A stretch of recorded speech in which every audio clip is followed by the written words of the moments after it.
exclusive. Fun. The backwards wool beret can't disguise this guy walking down New York's Madison Avenue. John F. Kennedy Jr. was the mystery guest on Howard Stern's morning show. It was enjoyable. We had, he's a challenging interview, if nothing else.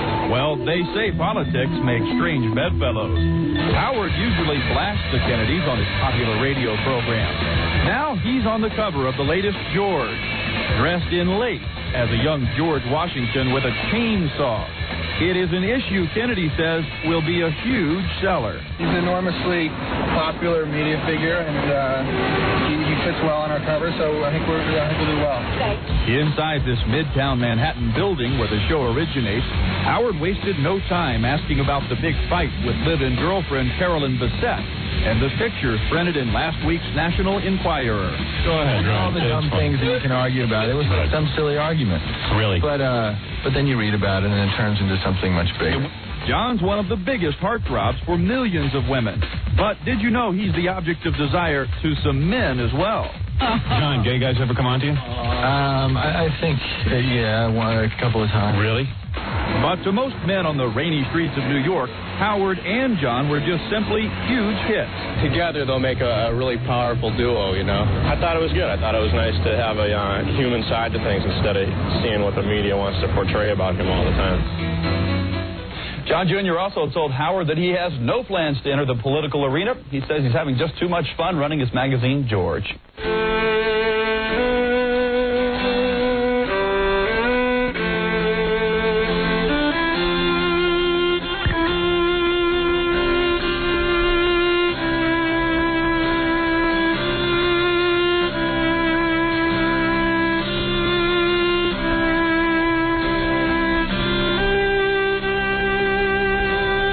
Lying in my bed, years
others just call him. But to his millions of radio listeners, there was no one quite like him.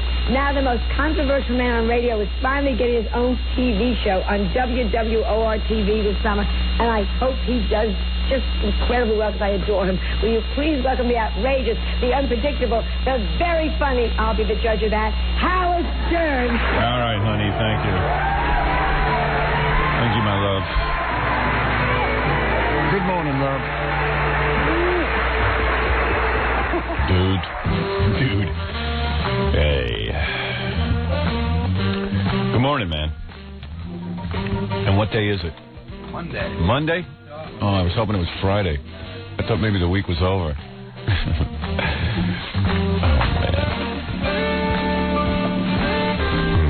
Oh, man. Maybe I should take a break, get that over with, and I can I can start rapping. My non-stop little rap, so I can entertain everyone. How you doing, everyone, all right? Don't worry, I'll get it in gear. If I sound wasted, that's okay. You're going to get it together during this commercial break. Oh, there's my beautiful sweetie. My chocolate cake, Robin. Hey, Freddie, move some cards so I can see my girlfriend. You got it. All right. Thank you. Good morning. Here we go. I was talking to Jackie. Move some cards so I can see him.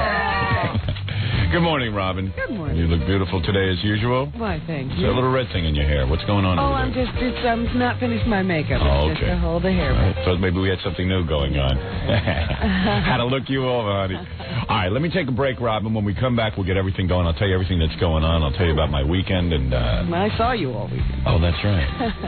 Nothing to tell there. All right, we'll be back right after these words. You're listening to The Howard Stern Show. Stay right there. 97.1, The Eagle. 612 at The Eagle. This is Brad Baxter. It's 617 at 97.1 The Eagle. You're listening to The Howard Stern Show.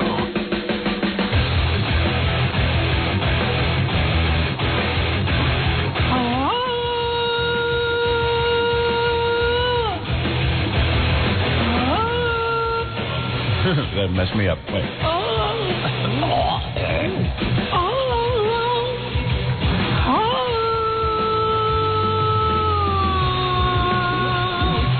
I got to get in the band. I'm obviously a lead singer. I'm wasting my time here. I think you missed your era. Yeah, I think that would have gone over big in the 60s. Like a Robert Plant thing. But that's all I'm good at. When it comes to singing the songs, I get messed up. See, you could have been like the guy who provided the freaky vocal. Yeah. And then there'd be another lead singer. Yeah, right. Yeah, I would have been the guy in the back there. I don't know if I could have handled that. Oh, man.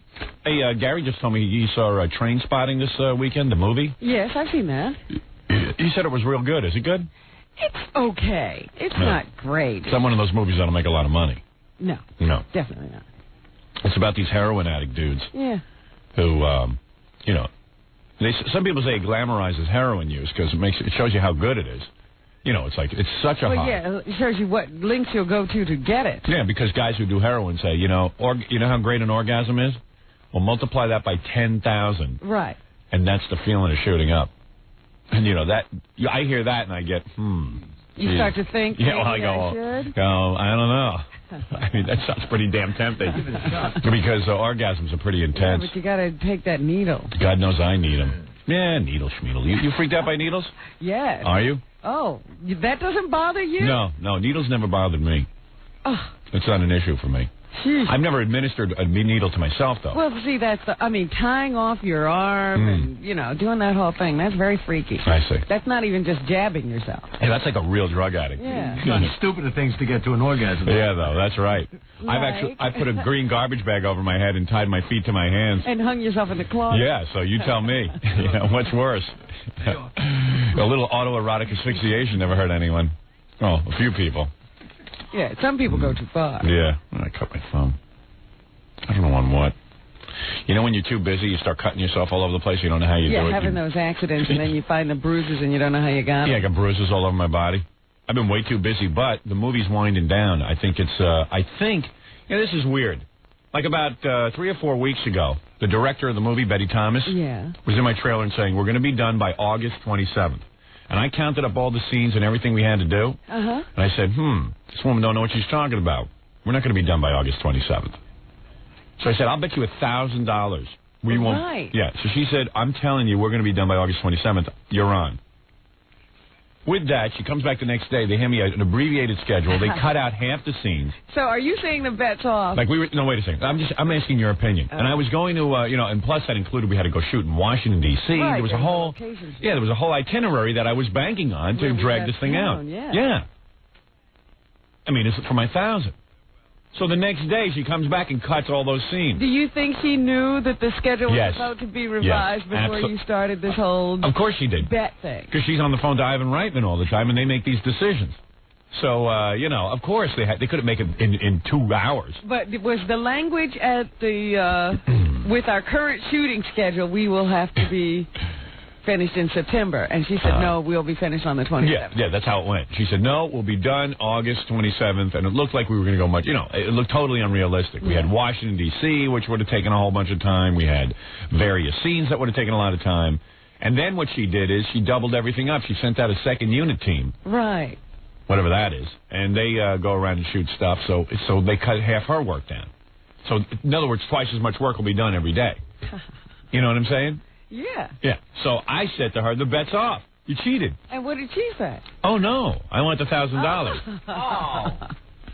I shouldn't have bet with the person in control. Bet with the director. Yeah, right. Yeah, but I still say that's cheating. Because what she represented to me is that this is everything we have left to shoot. And then she I cut think it. you have a case. I do, right? Yeah. I'm not paying her. Screw her. But I don't want to be known as a welcher either, So, yeah, and technically you would be. Yeah, well, technically. You didn't ask what the schedule was going to be. Well, you didn't ask if there were going to be changes. That's like betting a retard, you know what I mean? Well, yeah, she hustled you. Yeah, yeah, she hustled me. Well, I don't know. And that too. So, that's going on. But there's light at the end of the tunnel. I'm almost happy to pay the $1,000 as long as we can get done. Out of it. But I mean, it was kind of sad, I mean, it's kind of sad to see the production end because you do get close to people. Right. I've been saying that all week. That you know, I used to see these people on a regular basis, and they're going to scatter to the four winds. Yeah, everybody's already got their next movies all set up. Everyone's lined up for their next thing. Yeah, people are flying off. Yeah, like Colleen, who does my hair, is going off to do the... I think she's doing a new Matthew Broderick film that's filming here in New York. Yeah, but she's staying here. Yeah, she's staying here, and then Ken, the makeup guy, goes back to Los Angeles. Walt, I think, already has his next picture, the director of photography. I know, the makeup woman is going to Los Angeles. Yeah. Yeah, she's going to be doing a skin diving movie or something. With Christian Slater. Yeah. Yeah. She has to go. They already fit her for her rubber suit. Wetsuit. It's like really weird, She's going to have to go down underwater to do makeup? Yeah, so you work with all these people for months, and then all of a sudden they scatter, and like a lot of them have come up to me and said, like, Walt came up to me, who hardly talks, and Robin has a crush on him, but that's irrelevant to this story. But there's an on-set romance. Right. Yeah. So, but you like him a lot. Because I watch you when he walks in the room. Here we go. And you stare at his ass. And oh, come on. Makeup things. You know it's true. Don't lie. You've always been honest. This up. All of a sudden, he walks in the room and it's like... No one else is there. Yeah. Because I'm talking to her and she doesn't listen. Oh, yeah. And she goes, look at Walt. It's very attractive when a man does his job well. Walt's a very talented director of photography. I could see where a woman might, even though he hardly says anything. Wouldn't that make you bonkers? What? That he hardly talks? I don't know Walt doesn't talk. Oh, you do. You even told me he talks way too soft. You can't hear anything. See, I say that so I'm trying to throw you off the scent. I start to criticize Walt. Right. Anyway. What about Walt? So, anyway, he came up to me and he said, he said, well, I said, what? What did you say? You have to speak up. I can't understand you. He said, I got to tell you something. Because Walt and I hardly talk. We've only talked 2 or 3 times. Right. Is this yesterday? Because I saw the two of you actually speaking to each other. Yeah, do you know what that was? What? He says, look, man, I've worked on a lot of films. This is the best film experience I've ever had. Really? Yeah. I said, well, clarify that for me. So he said, He said, first of all, I really like working with you, and this film is really terrific, and just the people and the vibe and the whole thing, I'm really sad. I mean, I'm really going to miss. I'm telling you, I never had such a good experience on a film. Isn't that sweet? Yeah. And Ken, my makeup guy? I know he's going to be sad. Yeah, well, He's real sad. well, he talks to me for like 2 hours a day, and I had him cracking up in the trailer, and the guy was really laughing hard, and he just turned to me. I thought maybe he was going to kiss me, but he turned to me and he said, he goes, I'm really going to miss you. I could see him getting weepy about the whole thing. People get attached to me, you know what I mean? They like me. Like barnacles. Like barnacles.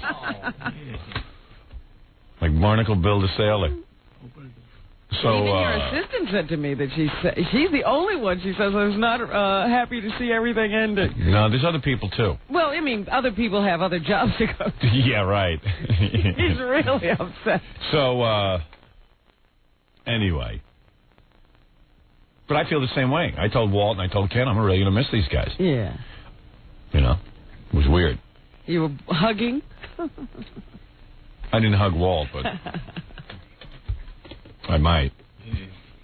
Yeah, because you still have to say your final goodbyes. Yeah, I know. It's going to be weird. And then you got to get everybody a gift. Yeah, what are you going to do? Well, I already have that lined up. I popped for about 10 G's, no, maybe 20 G's on... What are you I had inflating the price? Well, no, I'm trying to figure out the bottom line when it's all done. I mean, it turns out on movies, when you make a movie, everyone has to get a gift at the end. Right.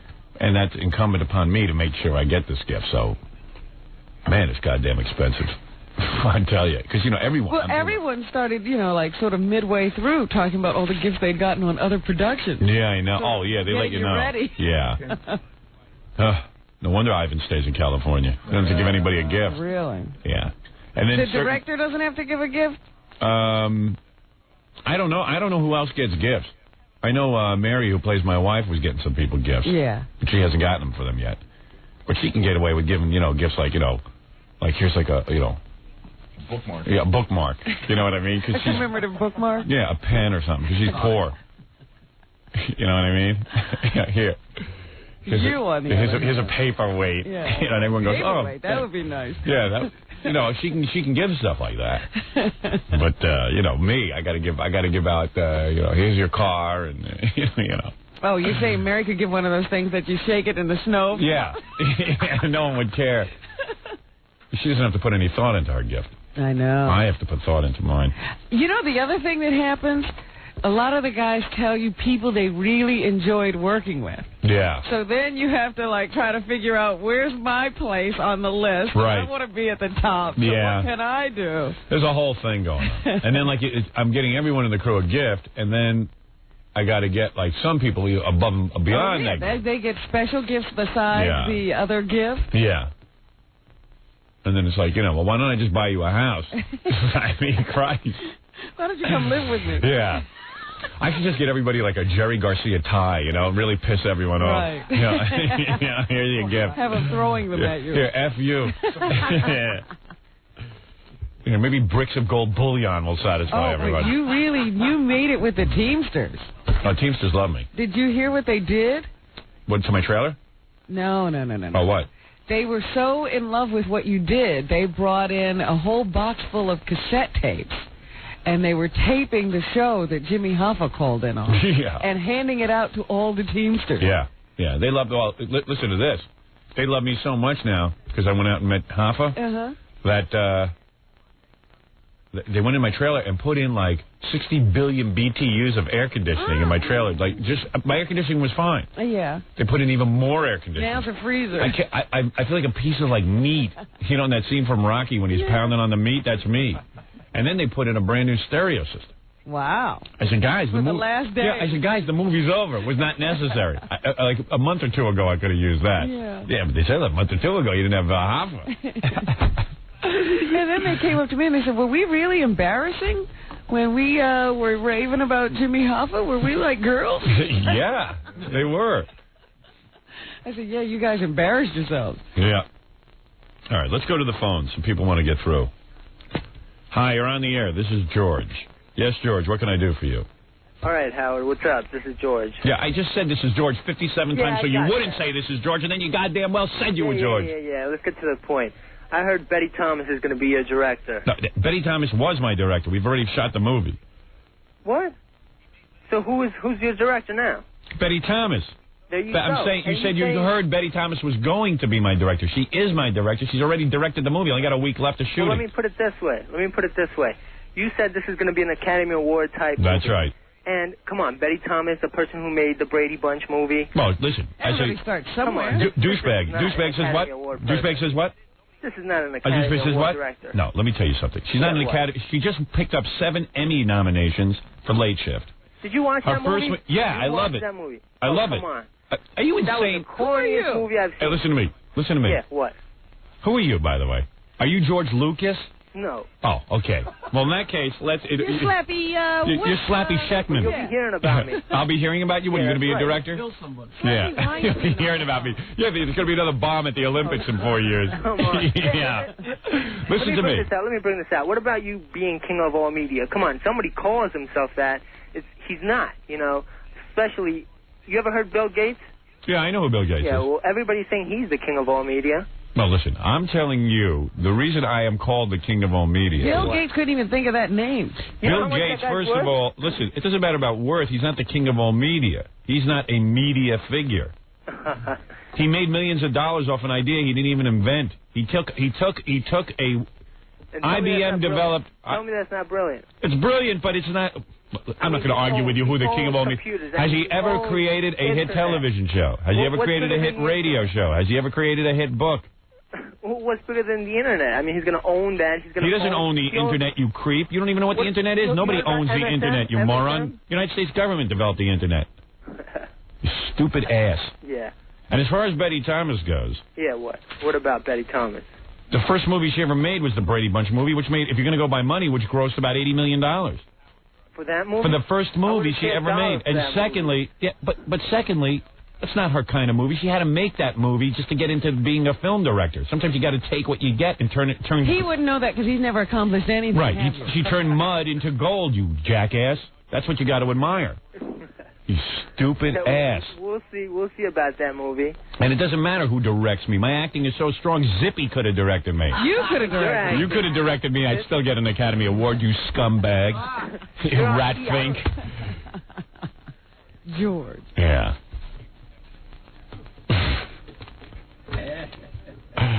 What a dick. Goddamn dick.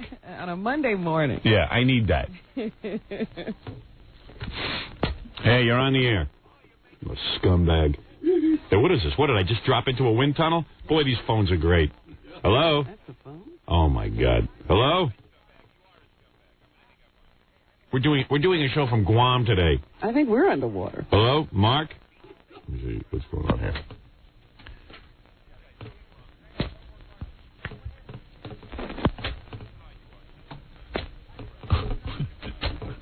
Hello? Steve? Yeah. Oh, all right. Who's this? Hello. Hello, it's Howard. You're on the air. Hey, Howard, how you doing? You gonna yell at me like the other one, douchebags is what? No, I'm not going to yell at you. Hey, F. Jakey and F. Sally Jesse Raphael. F. Jackie and Sally Jesse Raphael. Yeah, how's Robin doing? Good? Robin's Listen, good. What happened at Scores? Did Jakey go or was the pussy whipped as usual? No, Jackie went. We all went to Scores on Thursday. What did he do? Sit in the corner by himself or what? No, Was he drinking? No. Yeah, he was drinking. He was having a good time. You had a good time, right? Was the bloated attorney there? The bloated attorney stopped in. He was actually at a case. Listen to this.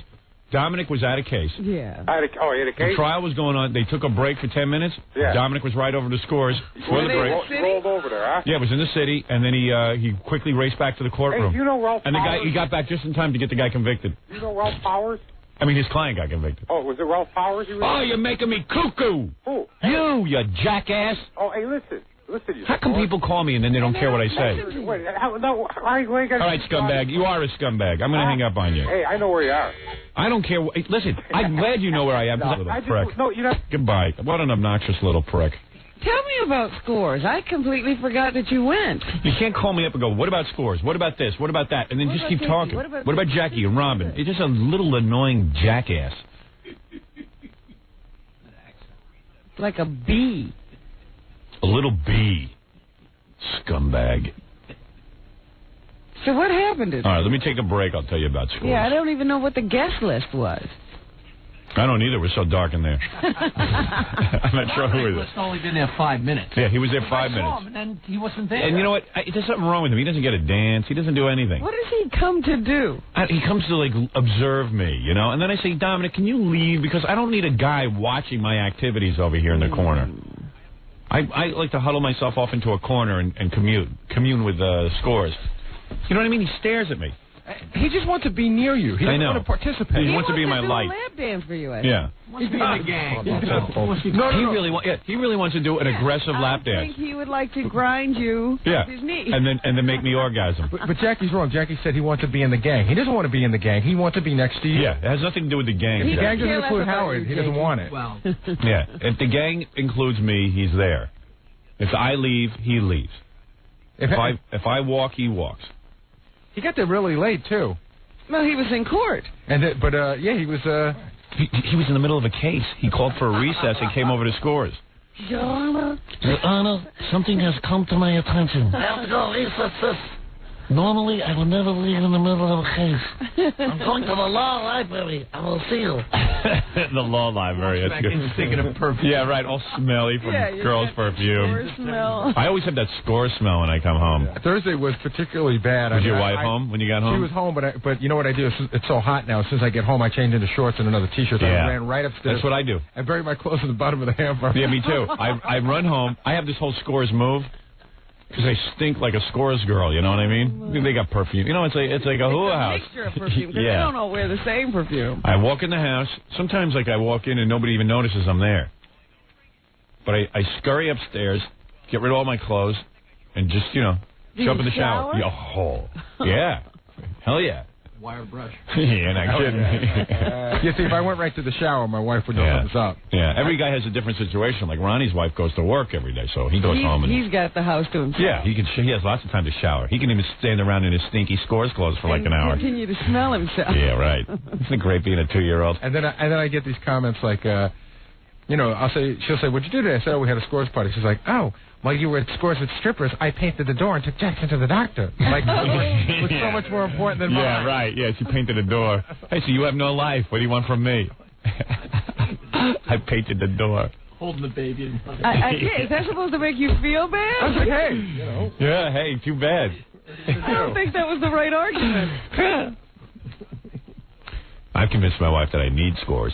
That I'm just an animal who's very severely depressed, and I need an outlet.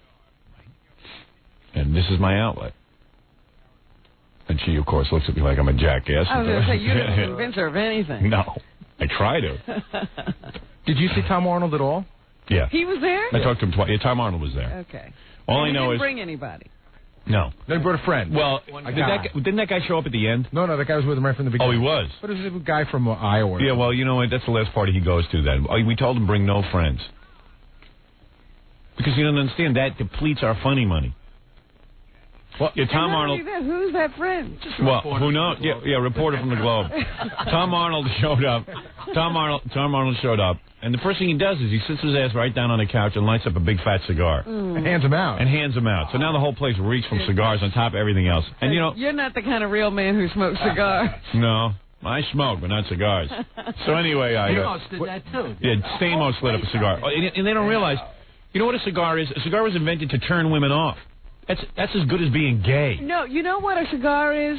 A cigar is how bad do you want me? Will you stay in this room even with the stench of a cigar? Yeah, like John Stamos is so good looking that what he does is he says, okay, let's test how good looking I am, because there's no challenge left for me. It's woman repellent, but if you can stay through it. I'm going to smoke a big, fat, stanky cigar right in your face, and you're still going to love me. Hey, Howard, man, you know where I'm going to in a couple of weeks? In my neighborhood, they have these restaurants. I'm going to this guy party. Yeah. It's like a guy party. Cool. You pay $100. Go ahead. All you do is smoke cigars, drink malt liquor, and eat venison. Any girls? No, it's just a guy party. Fags. Oh, you sitting here Homos.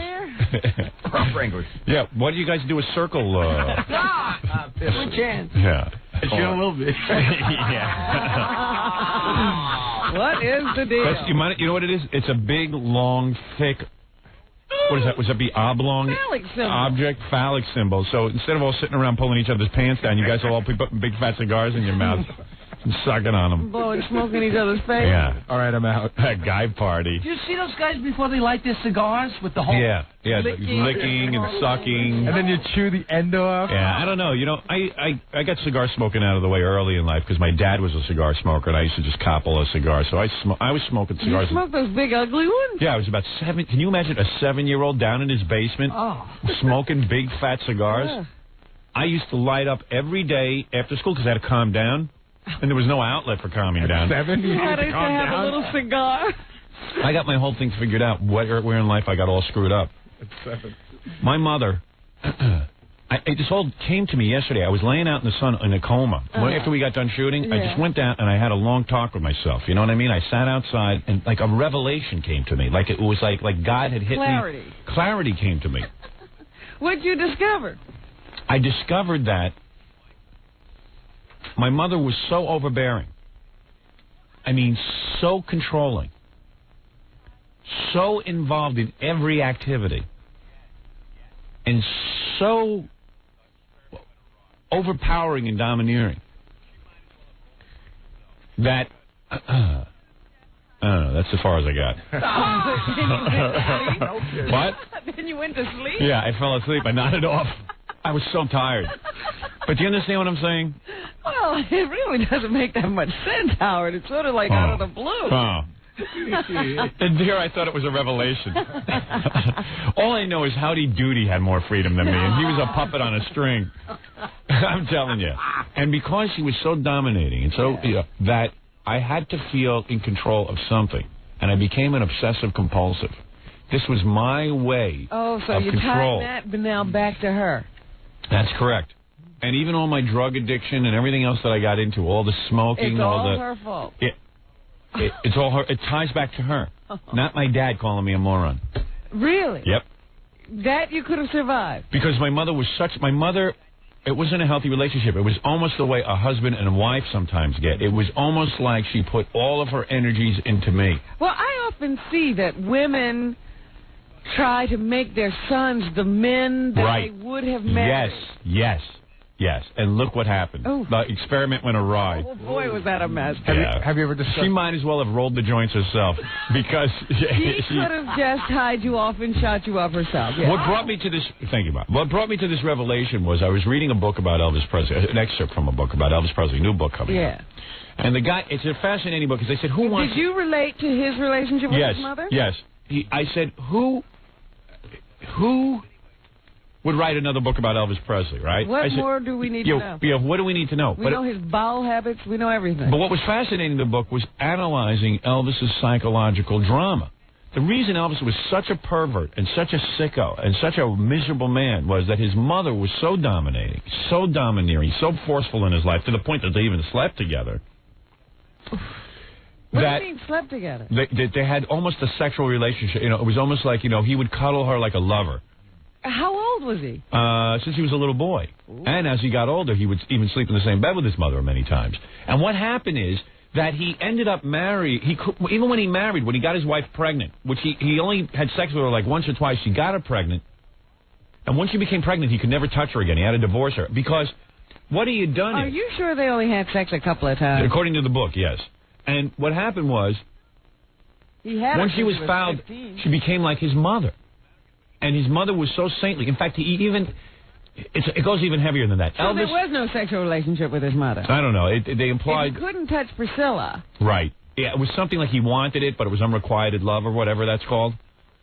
And then, listen to this. Unconsummated. Yeah, unconsummated. Oh, I don't know what the hell it is. I don't have vocabulary. His mother loved him. Whatever. So anyway, but he couldn't have physical love. No, but unrequited love means your love is not returned. No, I see. Yeah, I wouldn't know that. So anyway, then... Elvis had a twin brother. Yes. Who died in the womb with him. And they say... I didn't know whether the brother had been born. No. He never was born. Jesse was his name.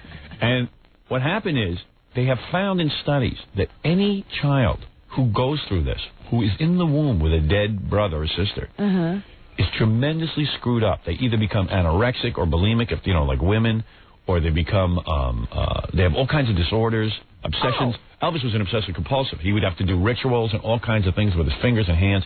Well, let me just say something then. They were wrong in Britain to do that abortion. Right. So according to this guy, he's saying every one of them gets screwed up. Wow. And it's But something... how did Elvis know? It's something chemical, they're saying. That it doesn't even matter if you know. But he knew. They always talked about the dead twin and all that. Yeah, but I'm just wondering if you didn't tell him about the dead twin, would it make a difference? That's why Elvis took Priscilla and dyed her hair black to make her look just like Elvis. He was constantly in search of that twin. So by making her over in his image, he was constantly trying to make someone over in his image. Well, yeah, all the girls had to take off their look. Because he wanted that twin. Wow. He wanted someone who looked like him. It wasn't even about the sex. It wasn't that he was attracted to seeing women who looked like him. It was about creating that twin. You goddamn well believe this? It's a strange theory. It's what? It's a very strange theory. There's a lot of theories going on. Hey, what do I know? I was laying out in the sun. I was exhausted. He was baking. Yeah. He didn't know what was happening. I'm just trying to find some answers, okay, Baba Booey? I understand. I'm not as superficial as you. So now you and Elvis, you assume, because you had this mother thing, Yeah. are very much alike. No, well, I think Elvis was a lot more screwed up than I was. Because, you know, you have a choice. You don't have to be screwed up. I mean, you're acting as if Elvis had no choice. He had to throw pool cues at women's breasts. Right. And he had to have monkeys running around harassing people. Right. No, he didn't have to. Wonder why Fred's all screwed up. Fred had triplets in there, and his mother killed off two of them. There was a family. There was quintuplets in That's right. dying with him. Anyway, listen, there are tons of people on the phone. I want to tell you about scores. You never did get...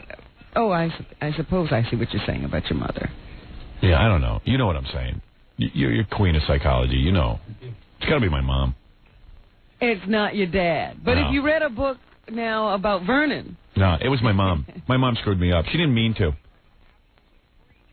You don't think she realizes? No. My mother... No, she thinks she did a wonderful My mother thinks she did a great job, but she was just so controlling. I mean, if she saw a T-shirt on my bed, she had to control that. She was in charge of that. That's why I'm messed up.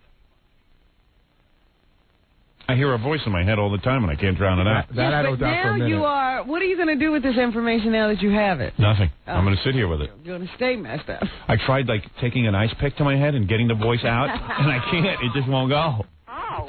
Here it is. I hear it now. You guys can't hear that, but I hear it. Oh. She's saying, oh, oh. Oh. Oh, oh, oh. Oh. Ow, ow, ow, ow. Oh. Oh. My alarm clock sounds more pleasant. All right, let me take a break. Oh. Anyone who's sitting on the phone right now, I'm going to get to you, okay?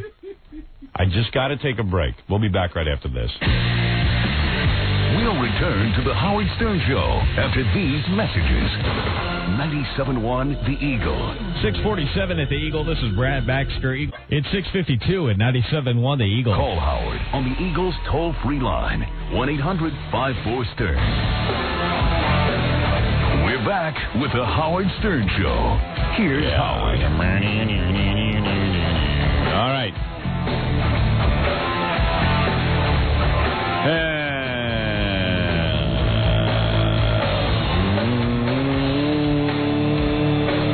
Hey, Amy, you're on the air. I am? Yes. Hi. Hi. Okay, thanks for calling. Well, I was just wondering what your next movie was going to be. My next movie? Uh-huh. I haven't put out my first movie yet. I know. Well, Amy is right, though, Robin. You have to start planning your next movie now. Absolutely. That's right. If I do another movie, get me a lobotomy before I enter into it, though. And I was wondering what your wife would think about that. About what? Your next movie. What do you mean, what does she think about it? I don't ask her what she thinks. I start doing that, I'm in big trouble. I don't know. I think she's not asking about the content, just your schedule. Oh. And how it's affected your family. That's what I said. I don't ask my wife. I don't ask even permission. care about that? No. Would you think she'd be a little upset? Listen, I got news for you. I got to do what I got to do. I can't be held back Oh, yeah? by things like family. I'm a man of the Well, universe. then I don't ever want to hear you say you want one of these other women again. What other women? Any of the other women you see in here and you say, oh, my God, I got to have her. No, I just got to have sex with her. That could take 5 seconds, and I could be on my way, dropping my you're seed. saying you got to do what you got to do. You never touch them, so obviously you don't have to do that. What is she saying? Someone explain to me. I've lost you. I've lost you. I don't know what you mean. I'm saying that you said you can't be held back. Right. So obviously when you're not touching these women, you are doing what you absolutely want to do. That's right. That's right. I don't know either. No, you're getting it. You're getting it. You don't want to touch these women. You're just giving it lip service. That's what she's trying to Oh, I see. All right, very good. You can't be held back. I can't be held back. Typical man. I'll tell you something. Personally, I'm going to be honest with you. I won't be ready for a second film until I've spent 1 to 2 weeks at home. And then I'll be ready for my second film. What'd you say? Write it. Write a film now. No, actually, I have looked over a script. This is funny that you asked this. Just this weekend I made this decision. I am making a pirate film next. And You're going off the sea. I will be a gay pirate, believe it or not, who magically becomes heterosexual at the end of the film. It's an upbeat movie. Jackie's going to be in it? Yes, Jackie plays That's the happy ending. You become heterosexual. Jackie plays my lover at the beginning of it. And my Baba Booey fit into that. No, he's not in the film. This is a film without Baba Booey. Baba Booey's the pet. Yeah, he's a monkey.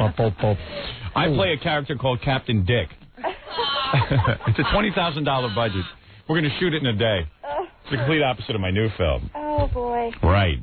Well, I can't wait for your new movie to come out. You will enjoy it. I think you'll be very surprised by the quality and the quality and the clarity. And the clarity.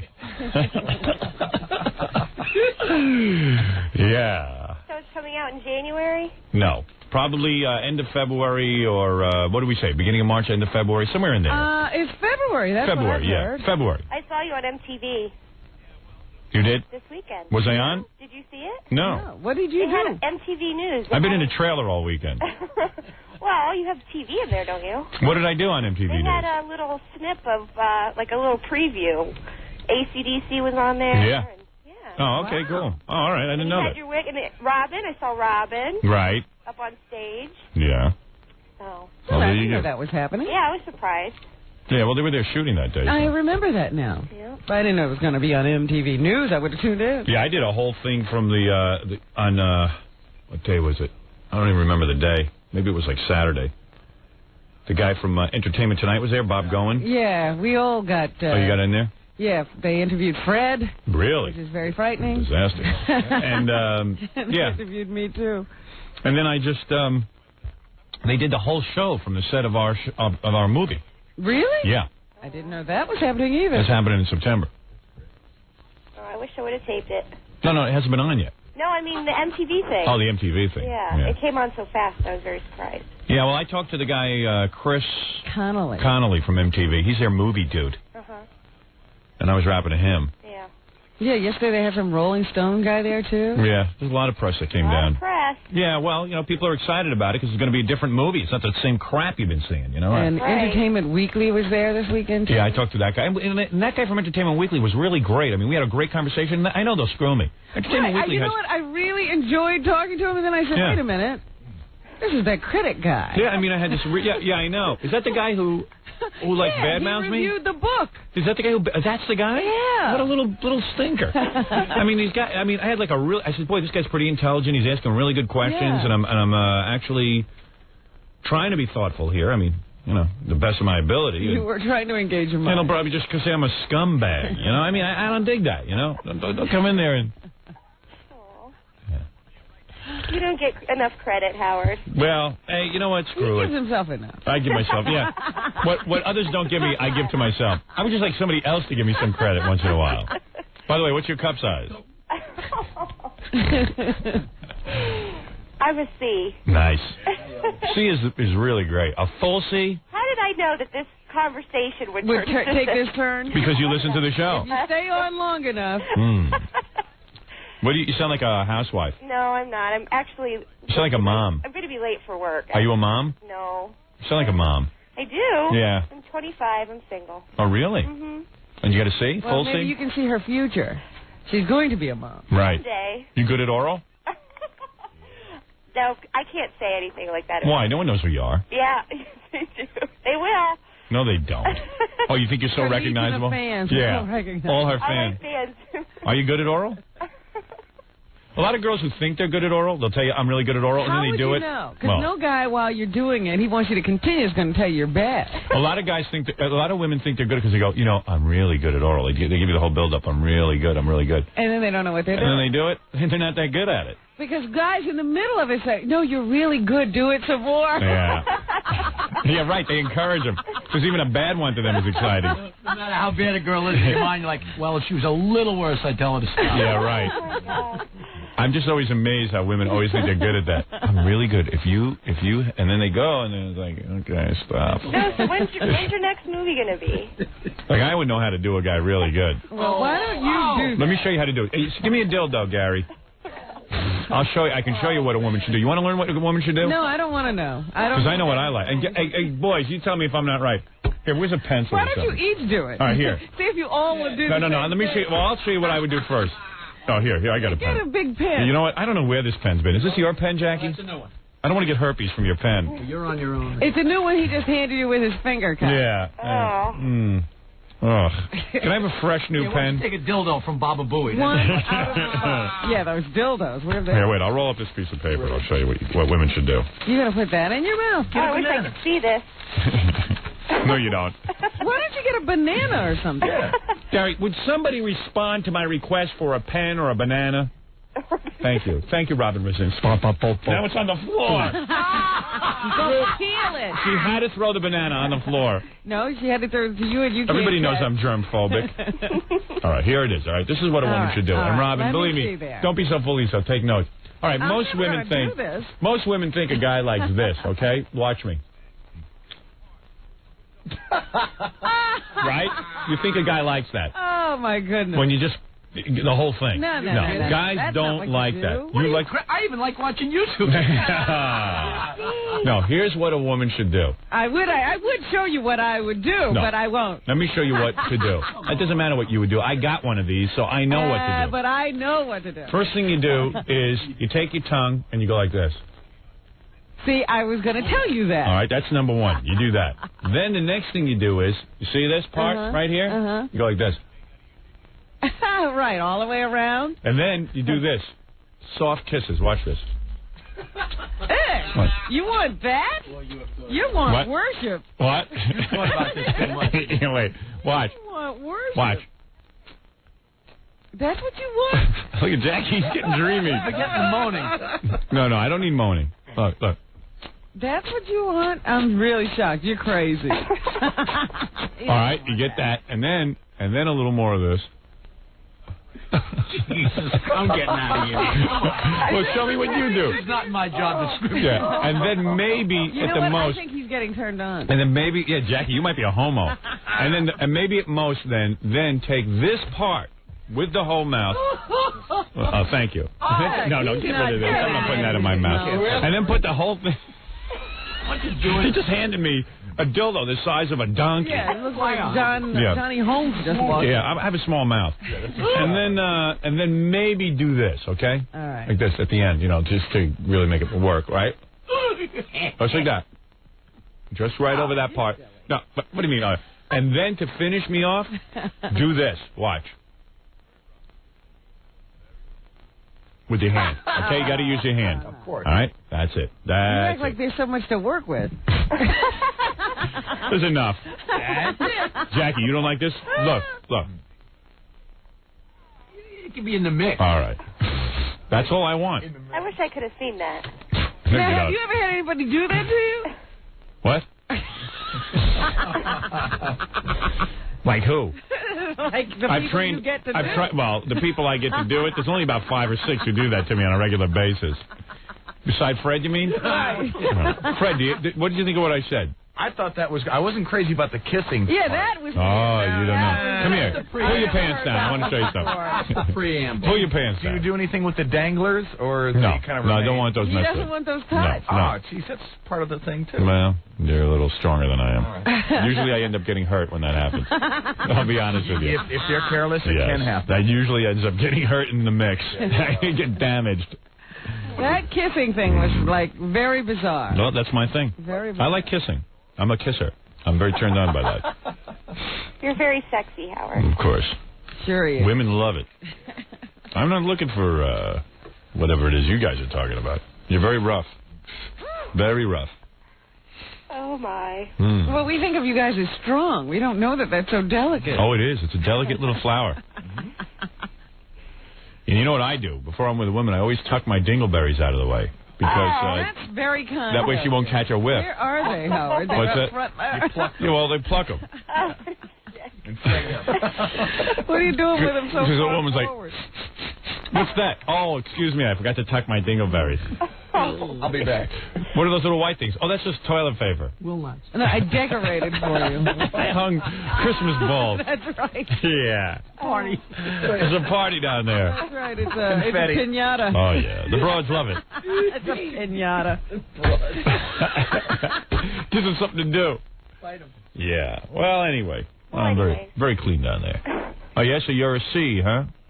Full C? Ever do any lesbo stuff? No. But you want to. No. Are you cute? I think I am. Well, what does everyone else think? My boyfriend thinks I am. So you're bad at oral? I didn't say that. Are you good at You it? don't do I'm it the not way Howard saying on described it, do you? Pardon me? Girls don't know how to do oral right. Do you know? Do you do it the way Howard described? All women think they're good at it, and they're not. But you don't want to tell them they're bad. Well, at like I said, we get this impression because we're told. it. Right. Please keep doing it. You're really good at it. I haven't met anybody that good at it. There was one girl in college who was pretty good at it. Well, that final move you made, I saw in a porno film. Yeah. Well, that's so what I I like. knew that's what guys like. Yeah. I'm just being honest. I know what I like. That's a good one. Thank you. And I'm incredibly intuitive about what to do to a woman down there, even though I don't have no, that you're signal. not. Oh, What yes, do you I am. do? Want to know? Yeah.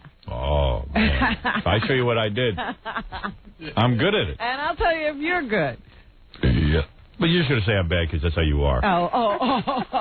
Oh, so I'm not going to tell you. All right. Doesn't want to show me because Okay, he doesn't well, know. nice talking to you, Howard.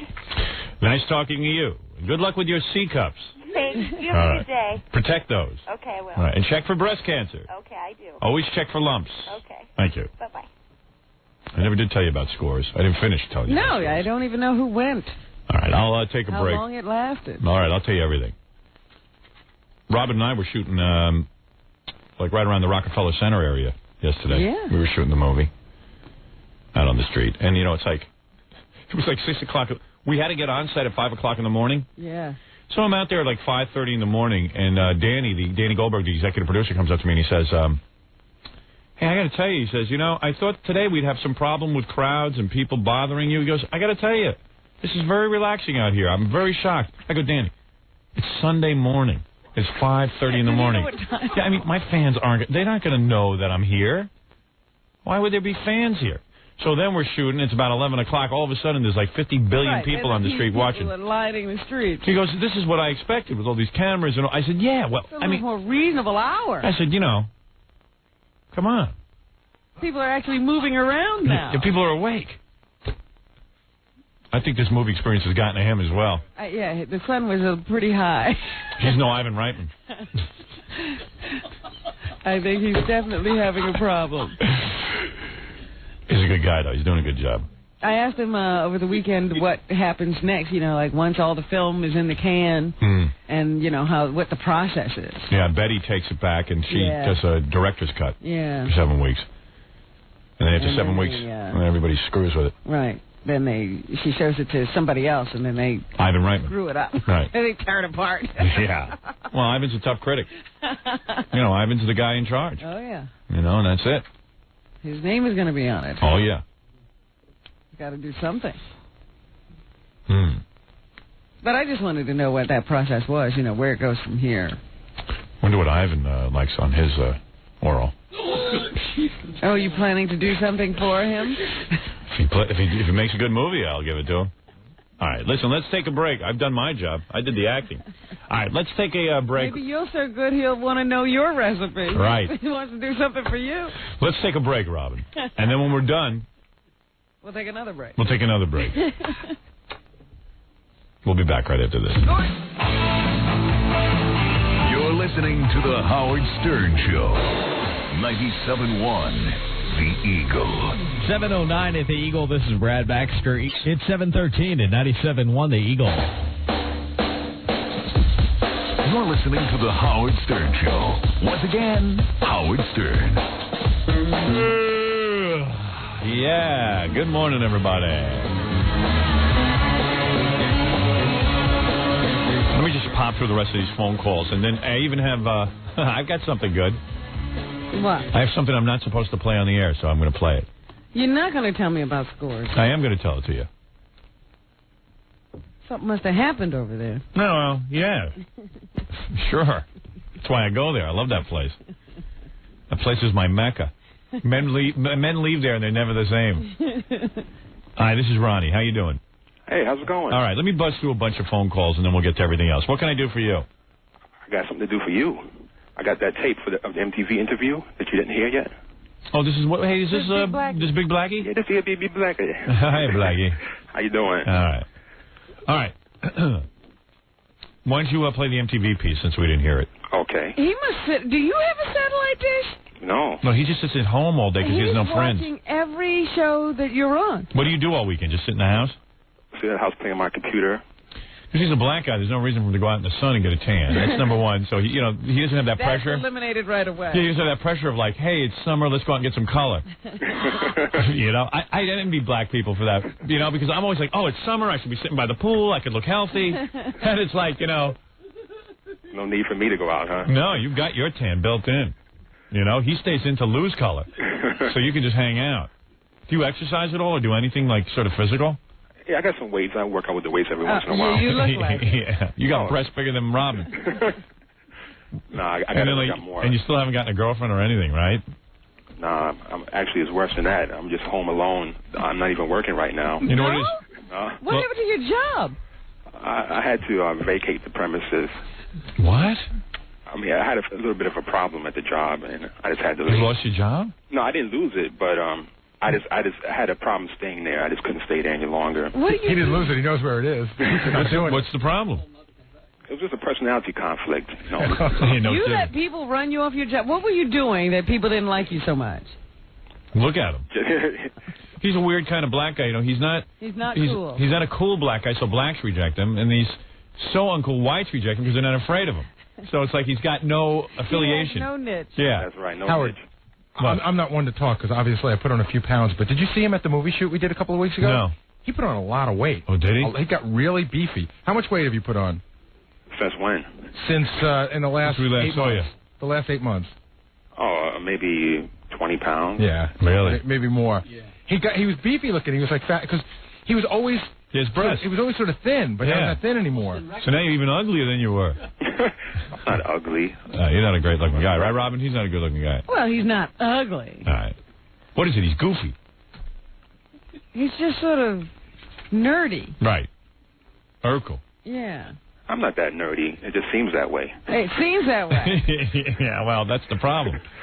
You're like a cool guy underneath it all, but you got to work on your whole attitude. Yeah, that outward thing. Yeah. The inward thing and the outward thing. Well, tell us what was going on at work. What was going on? Yeah. I had a hard time getting along with the people there. I just I stood out, because I'm so different from everyone else, and it's just that I had a hard time just getting along. It's not like this guy has an important job. I mean, it's like all he had to do was just show up, and what do you do, like screw in a cable or something? Did he work for the cable business? No, he worked on the phones at the phone company. Yeah, I mean, all he had to do is show up and answer the phone. Well, I had to answer the phone, take orders. Someone wants to put their phone in. Yeah, I mean, how could you have a personality conflict? Just go there and do it. Yeah, well, who are you talking to? The people on the phone who need a phone. Yeah, I mean, it's a no-brainer, dude. Yeah, but it was really hard to concentrate on doing my job. Why? Because he wants to stay home and tape TV shows with us on it. No. Imagine you can't fit in at the phone company. Right, and you can't keep that job. Right. Well, I could have kept it, but it's just I would have gone crazy if I stayed there any longer. So I bet you it was black people were like... yeah, it was like... Like were arguing and stuff with you, but right? Isn't it mostly women? Oh, it's mostly women, but only... Are you like a phone operator? Like a phone operator, but actually a billing representative, or representative. So what would happen? Like the women on the job, like the black women on the job would goof on you and stuff? Well, not so much that. I felt like I was in the middle of the Ricky Lake show. Like I was in the audience every day. You know how like when you're a kid in high school and everything sucks and you can't fit in with anyone? That's right. But you outgrow that, like when you start getting into the workplace and stuff? He's still in high school. Yeah, he never outgrew this. No. And black chicks can be really rough on a nerdy black man. No, they weren't really rough on me. It's just the whole atmosphere. Like, no one really behaved well. It was like, there was always a party going on. So why don't you ignore it? Why did you care? Answer the phone. Sounds like fun. Yeah. No, well, see, I'm just there to do my job. I was there to do my job. So did you tell your supervisor that this was going on? Yeah, they said, hey, you should just try to learn to get along with these people. Right. I was like, hey, I want to do my job. They're like, you got to learn how to hang out and party with these guys. Don't try to do your job. Right. So basically, it just got to be annoying. And plus, I'm doing your movie. I'm also to be a movie star now. So yeah, you're in the crowd at the. You're gonna be the face they pick out. All right, play us the MTV piece. No one cares what happened at your job anyway. I'm going. Well, wait a minute. I want to know because you know what's going to happen. We're supporting him now. No, we you're are not supporting me. How are we supporting him? Won't he be on welfare? Oh, you mean we as a people, right? Yes. Are you going to be on welfare? Not right now. I got some money saved up. I'm looking for like an acting job right now. Acting job. Serious. You better start acting normal. Here I got to be acting broke. I'm here. All right. So now you lost your apartment even. No. This is my job. That's all for now. All right. Go ahead. Let me hear the MTV All right. piece. Hold on. Acting work. He's looking for acting. Welcome back to the Week in Rock. Already a king in most other media realms, best-selling author of radio and TV star Howard Stern is finally taking his shot at film fame, starring in the movie version of his chart-topping autobiography, Private Parts. The cast is crammed with pop world names, and Chris Connolly recently dropped by the New York City production, while the Great One interacted with AC/DC. Take a look.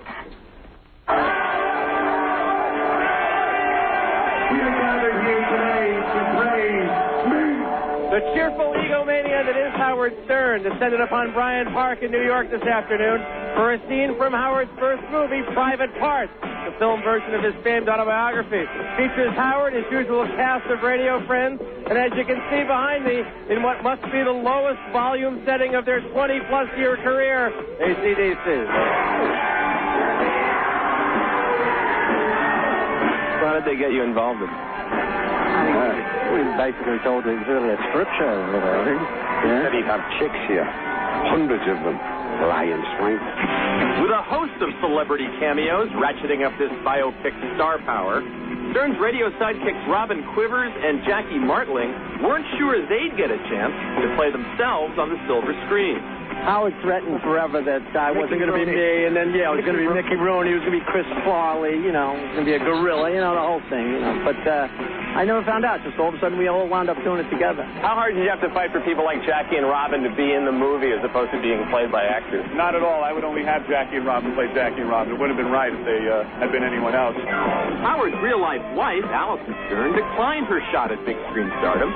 Instead, Mary McCormick gets to act out Howard's memories of marital bliss. I see you interview all these actors all the time, and they talk about how they don't get aroused during a love scene. This is completely false. I actually had a full arousal in my pants, and I apologized to Mary after the love scene. I turned to her and I said, I had an erection. I am very sorry. And she said, oh, that's okay. I didn't feel a thing. While Howard's hardcore fans figure to get all the gut-busting grossness they came for, director Betty Thomas says that moviegoers will also meet the man behind the media king. Little nerd guy who became this great big nerd star, but he stayed the same kind of vulnerable guy, and I think they'll get the truth behind the whole act. Howard's hoping to ram a box office smash right up the nostrils of Hollywood, which he's convinced is hoping he'll fail. I'm sure that there are a lot of people in Hollywood who do not want me to be successful for whatever reason. It's just always been that way in my career. There's something about the Antichrist. You just don't root for him. Private Parts, the movie, will be out next February. AC/DC now back on the road, plays Seattle on Monday. The 1996... Cool. Nice piece, huh? Yeah. You got to see it, man. It looked great with all the people in the audience. I mean, out in Bryant Park. Nice and clear, too, when you taped. I'm very complimented that you were able to tape that and play it back for us so I can hear it. One would wonder, such a competent guy, how he can't keep a job. He is a competent guy. He just has personality problems. Well, also, I was doing a job that really was beneath me, really. Oh, yeah. I mean, you only needed a grade school education to do my job, really. Right. Why is that the only job you could get? He's lazy. It was just the best job I got after I got out of college. Mm-hmm. I only majored in psychology, so I didn't have a real good degree. So now I got to work on getting some marketable skills together. Yeah, you're a little old for that. It's about time you pulled it together. All right, Big Blackie. But let me just say, I'm going to have a webpage coming out, www.bigblack.com. So you'll be able to contact me. People will be able to get in touch with you. When will that? When will the webpage be coming out? In about 2 weeks. I see. All right. What are you going to do when you get no one calling? No one ever responds. No hits. How about www.loser.dip? No, that sounds a little rough there. All right. All right. There is Big Blackie. Okay. Thanks, Big Black. Nice talking to you. Right. See you later. Big Blackie. The world's nerdiest black man. So, all right. Tell me on a scale of 1 to 10 how... I'll do this when I get back. I got something that... I've got a hold of something that I'm not supposed to have. But I want to tell you about it when I get back. All right? That is. And I got a whole bunch of people on the phone, too, I'd like to get to, because it's always kind of fun to answer their questions. So let me just, get all that together when we get back, right after these words. You're listening to The Howard Stern Show. 97.1 The Eagle. 724 at The Eagle. This is Brad Baxter, Eagle. It's 729 at 97.1 The Eagle. You're listening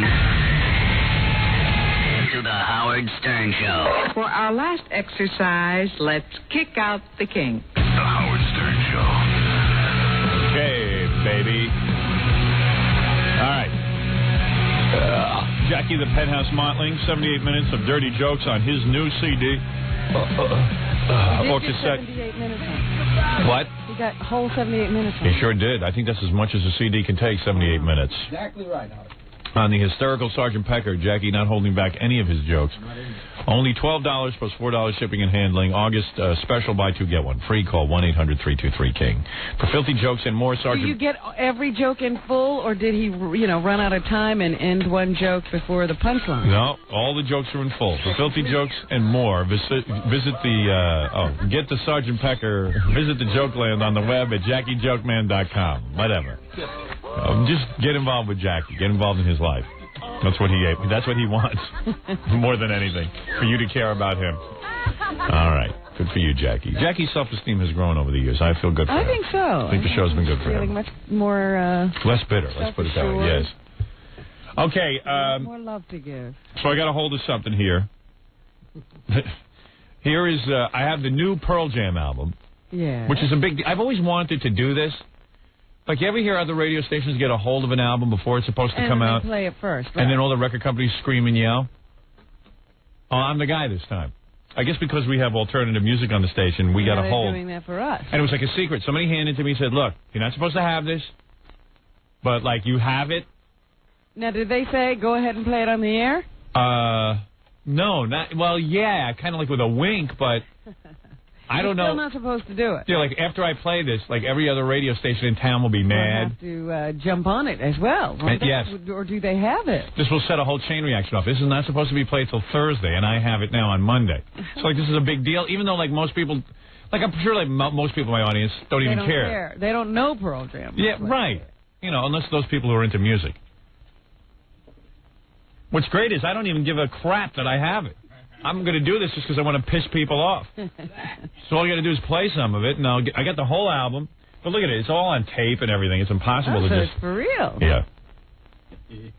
But seriously, nobody else has it. I'm being serious, though. It wasn't like the record company gave it to us with a wink and said... I thought you just had a CD that, somebody had given you early, but it's still on tape. No, it's still on tape. All right, you want to hear some of this? Yeah. So that we'll be the first ones in the world ever to play this? But, it won't be like... But I wonder if I'm being set up here. Do you think the record company is But I happen to know that the record company does not want this played. I happen to know that. For sure. Yeah, because now it'll be played all over the country and there are other radio stations. How will they get it, though, if they don't have it? How will they get it if they don't have it? Yeah. Who? The other record companies. I think the other radio stations. Oh, radio stations. Well, I think the other radio stations have it, but they have to hold the release till Thursday. They have it on tape, too? Yeah, some of them have it. Yeah. Oh, I know, they have to play by the rules. They have to play by the rules.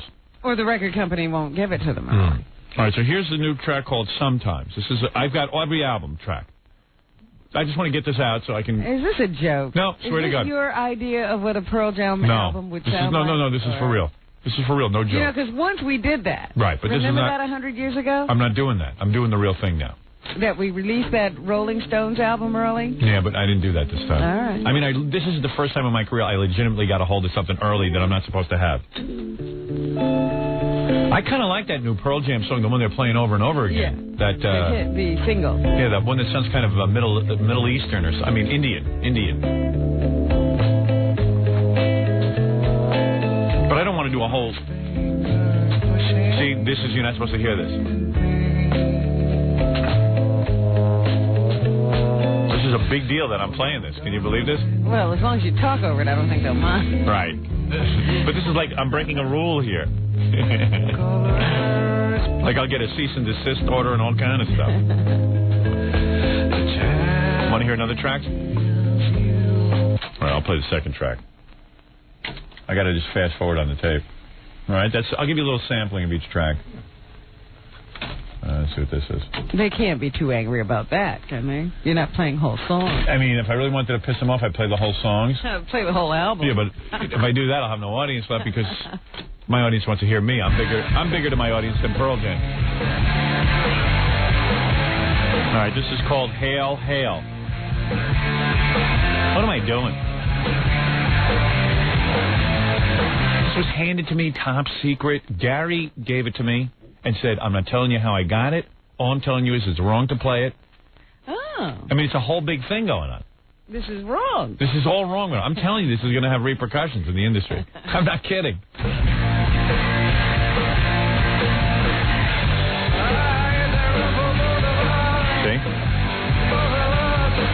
That sounds pretty good. I like Pearl Jam.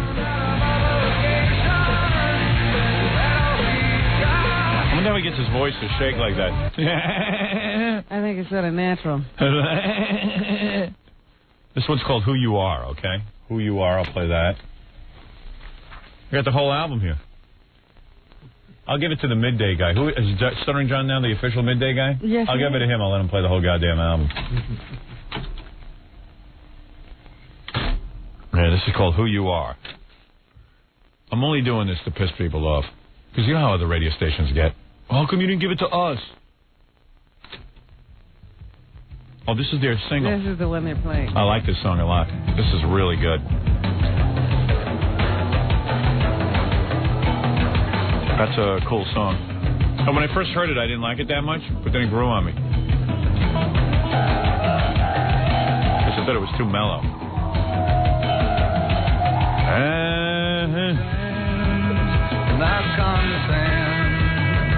I've learned with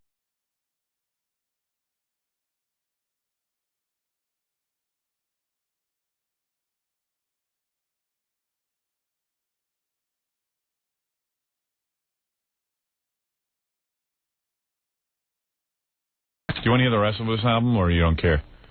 I realize that I've been given it, and it's... You almost were forced to play. Yeah, it's like, wow, I better play this, because it'll piss people off. Has anybody pissed yet? I don't know. Nice to hear from some pissed off people. Like Z100 will be mad, and... Yeah, but I want the record company to call and go, how did Howard get that album? Yeah. He shouldn't be doing that. Get that off. I got it all here. We're calling our lawyers. I mean, I feel really good that I have something I'm not supposed to have, but the reality is I can't sit here and play the whole goddamn album. I'll give it to Stuttering John to play. He's got nothing to do on his show except play records, right? Right. So why don't I give it to him? Let him piss them off. Stuttering John's all excited he got a show. This is called In My Tree, but who cares? We'll give it to John. Let's get John fired. Yeah, make sure John never has an exclusive. Right. So there it is. There's a new Pearl Jam album. And we got it. And I got the rest of it if you really want to hear it. But who cares? But it was exciting, right? We did something. You finally got something you wanted, and now it means nothing to you. Now I have it, and I don't even care. I mean, so I have the new Pearl Jam album. Does it matter? Isn't that the way life is? Yeah. You can want and want and want. When you finally get it, you don't even want it. Yeah. All right, let me just finish these phone calls. And if there's anybody on the phone that really wants to hear more of this, I'll play it. Yeah, if there are a lot of requests coming in. Yeah. Hi, you're on the air. Hello, Howard. Yeah. Schmega Dildo. Thank you. I'd like to tell you this. I was at the track the other day, and it was yesterday, and I was wearing your famous Howard Stern shirt there, and I met the ticket man there, and he told me he's from Belmont and Aqueduct there, and he says that your father's a big degenerate at the track, and he's a big loser, always throwing his tickets in the air. I'll be quiet. Get out of here. No, my dad will go to the track once in a while, but... He said he's the biggest loser at the track. I'll get out of here. My dad. It wouldn't surprise me, but your dad's a loser. Throwing his tickets in there? Yeah. All right, thanks, man. Hey, Howard, I got something else to say. You know what? I don't want to know stuff about my dad. Something about your dad. Degenerate. Degenerate. I don't know what What's that's he supposed to be. doing? Flashing people? All right, thank you. Howard, Melrose was up on Albany a couple weeks ago. Yeah. This guy's parading around like a moron with the book of his, you know. Yeah, he's doing his thing. He hands me one of the books while I'm driving. You know, he gives it to me, you know. So I see this bum, this street. Hi, you're on the air. How are you? Hi. Hi. Who's this? It's Howard, you're on the air. I'm just getting through these phone calls because I had a lot of stuff to get to today. All right? Go ahead. I'm still stuck back on your father being a degenerate. Yeah, well, I don't want to know. If my dad's a degenerate, let him keep it to himself. I don't want to know anything about my dad. It's like even when you find your dad's rubbers for the first time, I remember that experience. I found my dad's rubbers, and my pop used to have like a gross of rubbers. So he obviously was having sex. With himself, I think. I know it can't be with my... Like he would buy them by the gross, you know? So it was like, you know, oh, man. Is he doing my mom that much? Hey. My poor mother. Hey.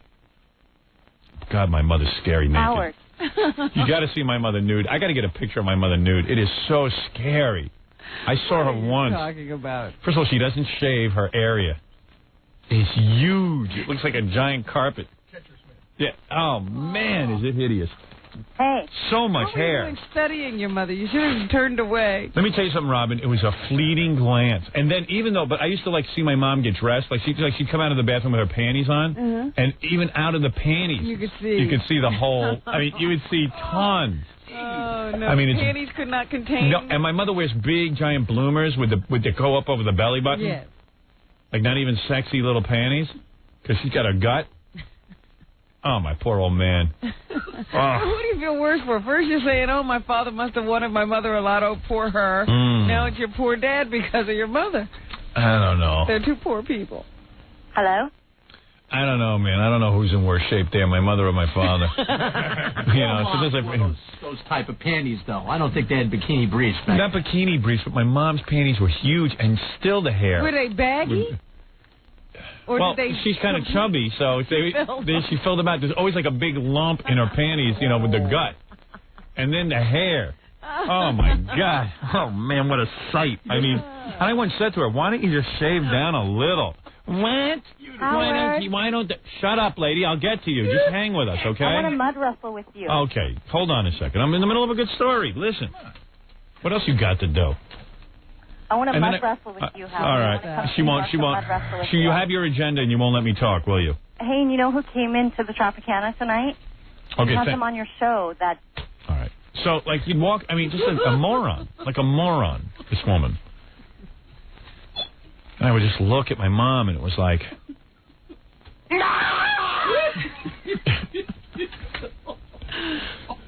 No offense to that woman on the phone, but you couldn't possibly be as interesting as my mom's vagina. I'm telling you.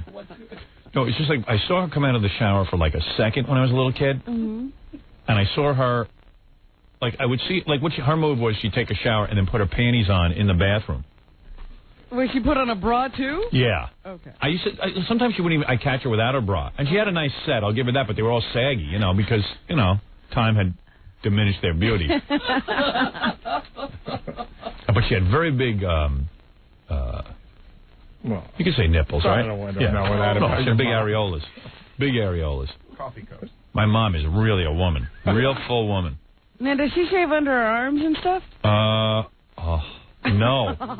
But she's very hairless, my mom. Like her legs, she doesn't have to shave. But she's got some hairs, but you can barely see them. Yeah. She doesn't have to shave under her arms, I don't think.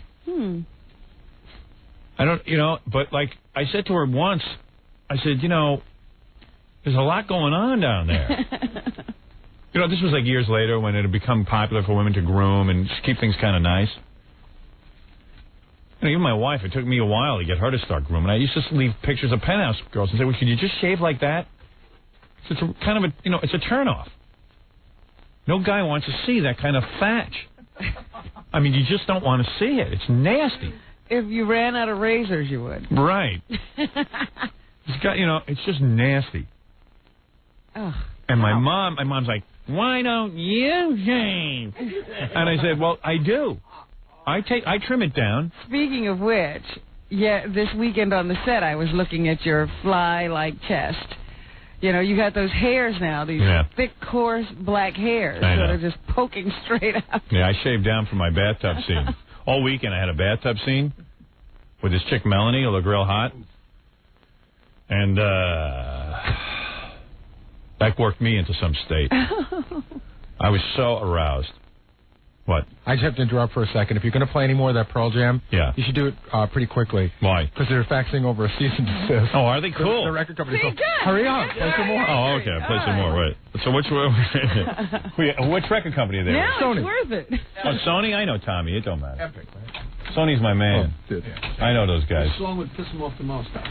In fact, you should be quiet because they're grateful that you talked over it, so no other stations could lift it and use it. Oh, you see. Oh, were they mad? Were they yelling? Actually, it was Harvey. Were they yelling? No, it was Harvey Leeds. Was Harvey yelling? No, he just goes, where do I fax the cease and desist? Oh. But he would talk to us if we wanted to. Okay. Hey, I want to show you what a big deal it is that I have Yeah, this. that's why I said I didn't have any interest until somebody really wants to get upset about it. Yeah, they're upset. Play it while he's on the phone. I mean, this is a big deal that I have this. This is called Smile. What is it? There's a track on there that's anti-heroin. Heroin is called? No, it's anti-heroin. It's a big anti-heroin track. What track is that? Habit. Habit? Yeah, that's next. No, that's 2 tracks. Have you heard this album? No, not yet. Well, you're hearing it here first. I know. You guys can't do any wrong, though. No. I'll give it to you for your show. You can play all the songs. I would love to. Well, what if there's a cease and desist? Just ignore it. What are they going to do? Put you in jail? They can't put drug addicts in jail. Yeah, I mean, just play it on your show. Hey, Harvey. Hey, how are you? See? Hey, isn't it a big deal that I got the new Pearl Jam? It's a very big deal, and we would truly appreciate if you'd at least talk over it until we can get you a cease and desist. Either that or buy every radio station in America so it's not a pain in the ass to us. I'm so proud of myself that I have an album that nobody else has, and I'm actually causing a problem. Are you really upset? I am very upset because I have to deal with your competitors who will absolutely torture me. Right. How did it get out? It's all your fault. I know how I got it, but I'm not saying. It must have been through the movie, Howard. Nope, nothing to do with the the movie. Hollywood connections. No. It must have been those heavy program directors that you're now associated with. Right. I hate to say this, but it must not be that big a secret. Why? Because Gorilla said there was some guy that he works with this weekend that was making copies for all his friends. Oh, really? Already? Ah! Well, can I read you the cease and desist at least? No. How about if you play the record and I read it over it? Yeah, okay. All right, that would be fair enough. Let me hear it. Dear Program Director, dear Tom Chiasano, as you are aware, the Pearl Jam record, No Code, will be released for commercial sale on August 27th, 1996. And what's today's date? 2 songs on the first commercial single, Who You Are and Habit, are available to radio. Right. No other song from No Code has been or will be released or authorized for airplay prior to the street date. Should you broadcast any songs from No Code without authorization, such premature broadcast will violate Sony Music's rights, interfere with the successful promotion of the album, really, and result in serious injury to Pearl Jam and Sony Music. Oh, we demand that you doubt immediately cease and desist from any further broadcast of any unreleased songs from No Code. I'll repeat that, Howard. We demand that you immediately cease and desist from any further broadcast of any unreleased songs from No Code. We appreciate your cooperation in this matter. Cool. Please, King of All Media, we ask you to take it off the air now. All right. Bastards. See, I always wanted one of those. I always wanted a cease and desist. See, Howard, you're going to ask for tickets when they play Randall's Island on the 28th. And yeah, I want to go to that. We're already putting in our request. Well, now you're not getting any tickets. I'll get it. Because you know you won't show up anyway. No, I do. I would go to that. Robin always asks for 6 or 8 tickets for her and her entourage, and she never shows up. Yeah, I heard about that. I heard this. I didn't even talk to you about this. Robin not only got 2 tickets to some show, then called up and demanded 4 more to some big show. No, I did not. Was Robin, you asked for 6 or 8 tickets for you and your friends. Yeah, but I didn't call for 2 and then demand 4 more. You wanted, well, the people around you then, none of them showed up. What was that, too? I forget what show. It was Ozzy Osbourne to see Stuttering John. Robin was like, I got to go to see Ozzy Osbourne. She gets 6 to 8 tickets. I wanted to see Stuttering John, too. And didn't you demand, like, front row or something? No, I didn't demand anything. And backstage. And backstage passes. And a private room. So then I asked. Ozzy goes out on stage. The guy's got a sold-out show, and then all of a sudden he looks in the front row, and there's nobody sitting there. And the guy's, like, freaking out. They had to move people up. Because, you don't want to see nobody sitting there. You don't want to play to the first couple of rows. You want to hear the worst part of the story? Yeah. The worst part of the story is she said that all she needed was 4 of them. Right. And so she said, I can get rid of the 5th one. Right. No, here we go with she said again. Well, her assistant said. Yeah. So I got rid of the 5th one, gave it to somebody. Yeah. Then 10 minutes later, the assistant said, Robin wants that ticket back. So I had to call back the guy and say, you can't go. But that ticket was yours. and then no one showed. No one showed. No one They had to have the 5th ticket. There. They had to have the 5th ticket. Yeah. So no one could be there. Anyway, back to Gorilla the... did show. One ticket was yours. Oh, man. Howard, back to the cease and desist. We would appreciate it if you'd stop violating copyright and hold Well, we'll see, man. We'll see what I have to... I'll do what I have to do. I don't want you to get in trouble with Tom Chiusano. Yeah. All right, thanks, Harvey. Bye-bye. Cease and desist. All right, I hear you. Harvey leads, everybody. Ceasing and desisting. There's your new Pearl Jam album.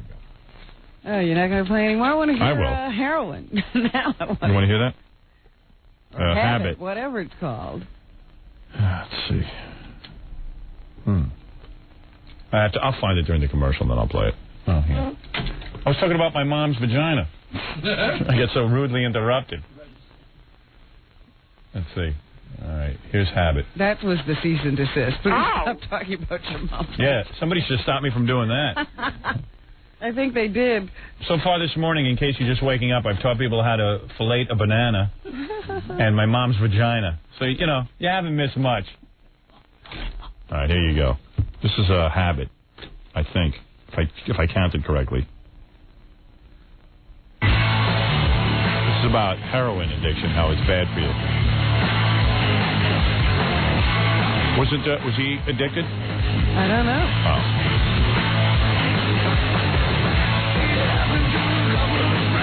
Yeah, I can dig this.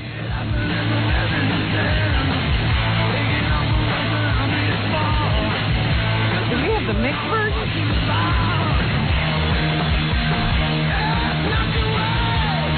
Hey, heroin's bad for you. Heroin's bad for you. That's not what he's saying. Yeah, heroin's bad for you. I hate guys who obscure the message. Right, I can't understand the word. Yeah, but you can tell it's bad. Heroin is bad. No, I don't think he's being that direct. Right. Anyway, so I told my mom to shave, and she wouldn't. Okay? End of story. End of story. So you want to hear about scores on Thursday? Yes, I do. All right. I completely forgot. You guys really went. Yeah. You went right after the show? Yeah, we got there about 11 o'clock. How come I didn't see everybody massing? We didn't have that many guys. It was like 15 guys and like 400 women. It's funny because somebody drove me by Scores the other day. I really never knew where it was. Right. And I see the front of it, and it says Scores, a sporting club. I Yeah. was like, give me a break. It's cool. It's a guy's thing. A guy's club. Sporting club. It's a sporting club. It's a woman club. Well, it's a woman club, and also it's for watching sports on television and checking out broads. Have you ever seen a sports event there? I don't, but guys do go there for that. Technically, it's a sports cabaret. Right. Technically. A sports cabaret. Have we ever watched any sporting event there? They used to put stuff up, but now they just put up videos of girls. Yeah. But if you go there at night... Yeah, we have real... The videos are girls. The girls are girls. We have girls dancing for us, and then we have videos of girls playing at the same time. It's like really weird. It's surreal. And Robin, the sport is women. Yeah. They have fine cuisine there, too. Yeah, they had great... Hey, I should compliment the chef at Scores. They got some guy brought in a buffet. It was awesome. I'm simply saying what they put on that awning, the sporting club. I actually ate something. What'd you have? I was really munchied out. I had that lobster and shrimp in a red sauce. Yeah, that was nice. I had that, and I had a little, I don't know, there's some bow ties or something. Yep, bow tie pasta. Bow tie pasta, had a little of that. Very nice. And there was, I think there was veal. Yeah, I ate after, like, I was with the women for 2 hours, and it was, totally, I was in totally a bad state. So you eat to get better? You started to leave 6 times. I know. You kept getting up to leave, and then you just didn't leave. Yeah, yeah. What was that all about? Well... I kept saying, well, I had to get home, I hadn't been home in a week. Mm-hmm. And it was just like, well, maybe I should go home. And then it's kind of nice to come home and make sure that my wife isn't there, because I won't stink from women's perfume and stuff, which she hates. And she gets all jealous. So I figured, let me leave. You know, if I leave early, she'll think I'm like a real man. Like, I don't know. Like a good husband. Or right, like a good husband. I was going to put up that charade. And then I said, what am I, nuts? How often do I get to go to Scores? You started to leave for like the third time, and you were really going to go. And then Lonnie showed up and handed you this huge stack of money. Yeah, he gave me $1,000 in funny money. A lot more than $1,000, Howard. Was it? He gave you like $3 or $4 grand. Oh, my God. Yeah. Yeah, well, yeah, and then all of a sudden I just said, well, I got all this money, and I sat down. I'd be cheating the girls if I left. Right, and I made a new girlfriend right then and there. I got to tell you, I mean, they send like 40 women. I don't know. It's almost like survival of the fittest. I know. But I was there when the girls were handing in their money at the end. Yeah. They make some decent money. Yeah, well, the problem is there were too many girls and too few guys, because a lot of the girls are just sitting around. Right, some of them end up having lunch with the guys. Yeah, that's not good. You tapped the number down because you didn't want to disperse the girls. Right. And now you're saying there weren't enough guys? Yeah, it was weird. There were so many women there that a lot, it's like... The answer isn't that, it's not that there weren't enough guys, there were too many women. We should take the same number of guys to get a few less women. Okay. Because too many guys makes it nutty. We should figure out I like nutty. Yeah. I don't understand what difference it makes to you how many guys are there as long as you have the number of women you want. Well, I'll tell you what it is. Because, you see, there's a vibe that goes on. If some of the women are sitting around just waiting to dance, because they want to make money. Right. And if if there's just no guys available for them to make money, they sit around and they get bum out and they kind of... That's what I'm saying. I'm saying, what difference does it make to you how many guys are there? Because the ratio is what I'm talking about. There could be fewer guys if there's less women. If you have too many women and not enough guys going around... No, it's a drag. Why doesn't she understand? It's a drag when you're getting a dance and you're trying to concentrate and there's like 5 women staring at you. So if you had had more guys, there wouldn't have been women standing Right. Well, that's why I'm saying there should have been more guys. Now you understand. Oh, yeah. What's the matter with you? That's what I've been saying all along. All right. Well, what you're saying today. We're wacky from this movie. So, yeah, there should have been more guys. Yeah, or less but women. You were the one cutting down the guest list. Well, I thought it was a good idea. I made a mistake. What's the matter with me? So I brought Kenny, my makeup guy. He was thrilled. Yeah, I figured I'd bring him along. Let him have a thrill. Yeah. Because I'm always telling him about Scores, and he was all dizzy afterwards, and now he can't, now he can't think straight. Reevaluating his whole life. It's very difficult to go back. And he did something really dumb. What? He made plans to meet with his wife at 1 o'clock. I know. And then, like, all of a sudden, he was having such a good time, he was, like, calling his wife every minute, I'll meet you at 2, honey. He keeps dropping that He date. keeps dropping the time. He said, well, you guys told me this was only going to be 2 hours. And I said, well, there's really no end time on it. Yeah, I mean, only 2 hours. We say that because we're noble when we go in there. We have good intentions. Yeah, we have good intentions. You hope you'll be able to make it out in 2 hours. Yeah, everybody thinks it's only going to be 2 hours. Yeah, see? So how long were you there? Who, me? Got lost. I actually left at about 2:30, right? I left And at you about... started at 11. Yeah. Yeah, I saw you. But no, wait a second. We started earlier than we generally do. Yeah, Sometimes we don't get there till noon. We were there by 10 after 11. Yeah. I mean, I looked at my watch at 12:30. I felt like I'd been there for 3 hours. Right. And how much of that can you take? Doesn't it, at a certain point, Yeah, well, I know I had get to a saturation a certain level? portion of my anatomy had turned blue, and I was getting in a lot of pain. So I went home and I did my wife. I said, you're going to have to do me. Just spread your legs over on the bed. And she doesn't mind taking your Scores load? Jesus Christ. No. My wife does mind that. I just said to her, look, you got to. She was like the relief pitcher. She had to come in and finish me off. I just needed a receptacle. Oh, man. And then for all my energies. And then I was all mellow and I fell asleep like a baby. That's all I know. Welcome home. Yeah, I was now like, you're home. And then I was like, in the corner. Yeah, like she hadn't seen me in a week, and it's like, oh, I want to talk. I'm like, yeah, here's your talk. Talk to this. I've been downright charming at Scores. And I was pretty wasted because I drank a lot. So did you, I had quite a few drinks. what were you drinking? What is your drink of choice? I was just drinking white wine when it got to me. White wine. Yeah. Ooh, what a pansy. Yeah. Yeah, and then, but not to mention also the, I did forget to mention with my white wine, I had, what's that crap called? That stuff like syrup. Oh, it's, Jägermeister? Jägermeister and pineapple juice. It was good. It's good. White wine, though. That's not manly. Yeah. I didn't care about being a man. What I was doing was very manly. Trust me. Nothing to prove. I had nothing to prove. I was clearly a man. Let me tell you. But here's proof that you can never get enough of that place, Howard. Yeah. Tom Arnold was there having a great time. He was there for the duration. Yeah. And I heard him talking to Lonnie on the way out that him and his buddy were going to be back either that night or the next night. Yeah, right. Maybe both. Well, Tom Arnold was sitting there, and I was leaving. And I had like a couple of grand of funny money. There? Oh, yeah. He was there way longer than I was. And I said, he was sitting on the couch.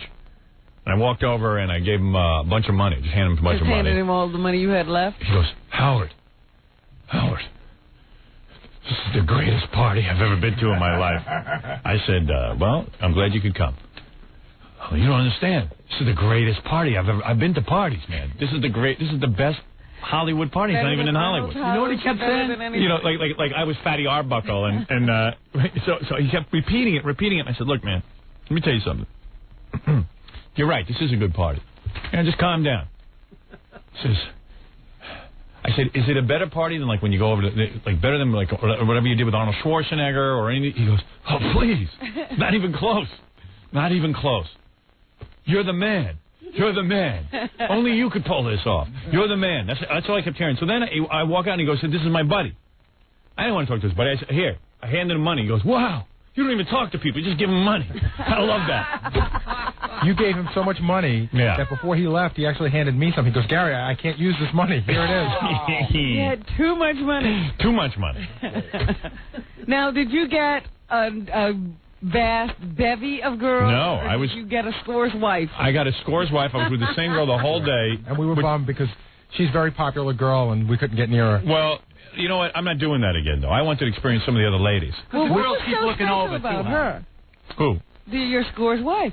She had a great body. She has a nice personality. And you didn't see her personality when you first invited her over. No, personality has a lot to do with it, and we know her. Yeah, I know her. She's danced for me a few other times. We know her from the club. Yeah. She's my wife. So you come over there and stake her out, and then she Michelle stays with you? Yeah, she stays with me. You don't want to see any of the other women? Well, I do, but, this was going into a nice groove. So you get married as soon as you go into school? Yeah, I'm always married. Lonnie comes up to me and he goes, Gary, is Howard okay? And I go, yeah, he's fine. Okay, I just want to make sure, because if she's with him too long, there's many other girls that really are waiting online to dance for him. I was like, listen, he knows what he wants to do. Right. He'll let me know if he's having trouble. Right. But meanwhile, you didn't. No, and then at the end, I hooked up with another babe. Who was that? I don't know. Oh, yeah. Yeah, and then she was great. So. Yeah, you know what? She was Ross's wife for the party, and then all of a sudden, you were open, and she divorced him and ran right over to you. Right, I know, yeah. And the minute they see you're free. And he'd worked her into a pretty good state. Yeah, he had her the whole party. Yeah. Well, that must make the other guys feel good that, their girlfriends run off as soon as they get the chance. I like that. No loyalty. No loyalty whatsoever. So what I do is I usually sit on the couch, and if I see a girl being really great to another guy, I go, okay, get away from him and come to me. That's what I do. So you look at what's going on. Yeah, I watch the scene. Yeah. I love that place. They just give you a stack of money and beautiful women do whatever you want. I want to go over there and dance. You'll make better money than you do here. I want to go over there when it's closed just to see the setup. Yeah. Oh yeah. I'll bring you over. I'll have a picture in my mind of where you're sitting. Oh, yeah. I'll take you today. All right.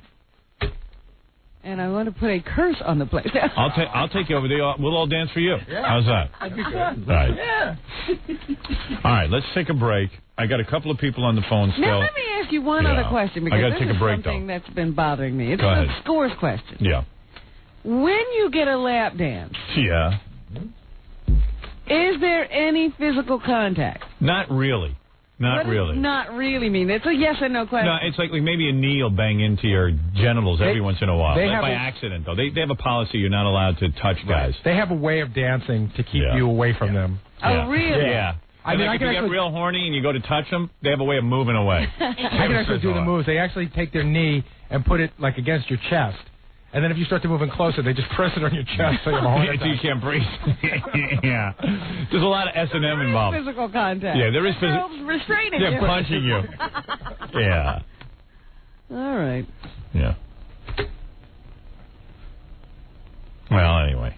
I don't believe you for a second. Okay. You tell that to somebody else. Let's take a break, and we'll be back right after these words. You're listening to The Howard Stern Show. 97.1 The Eagle.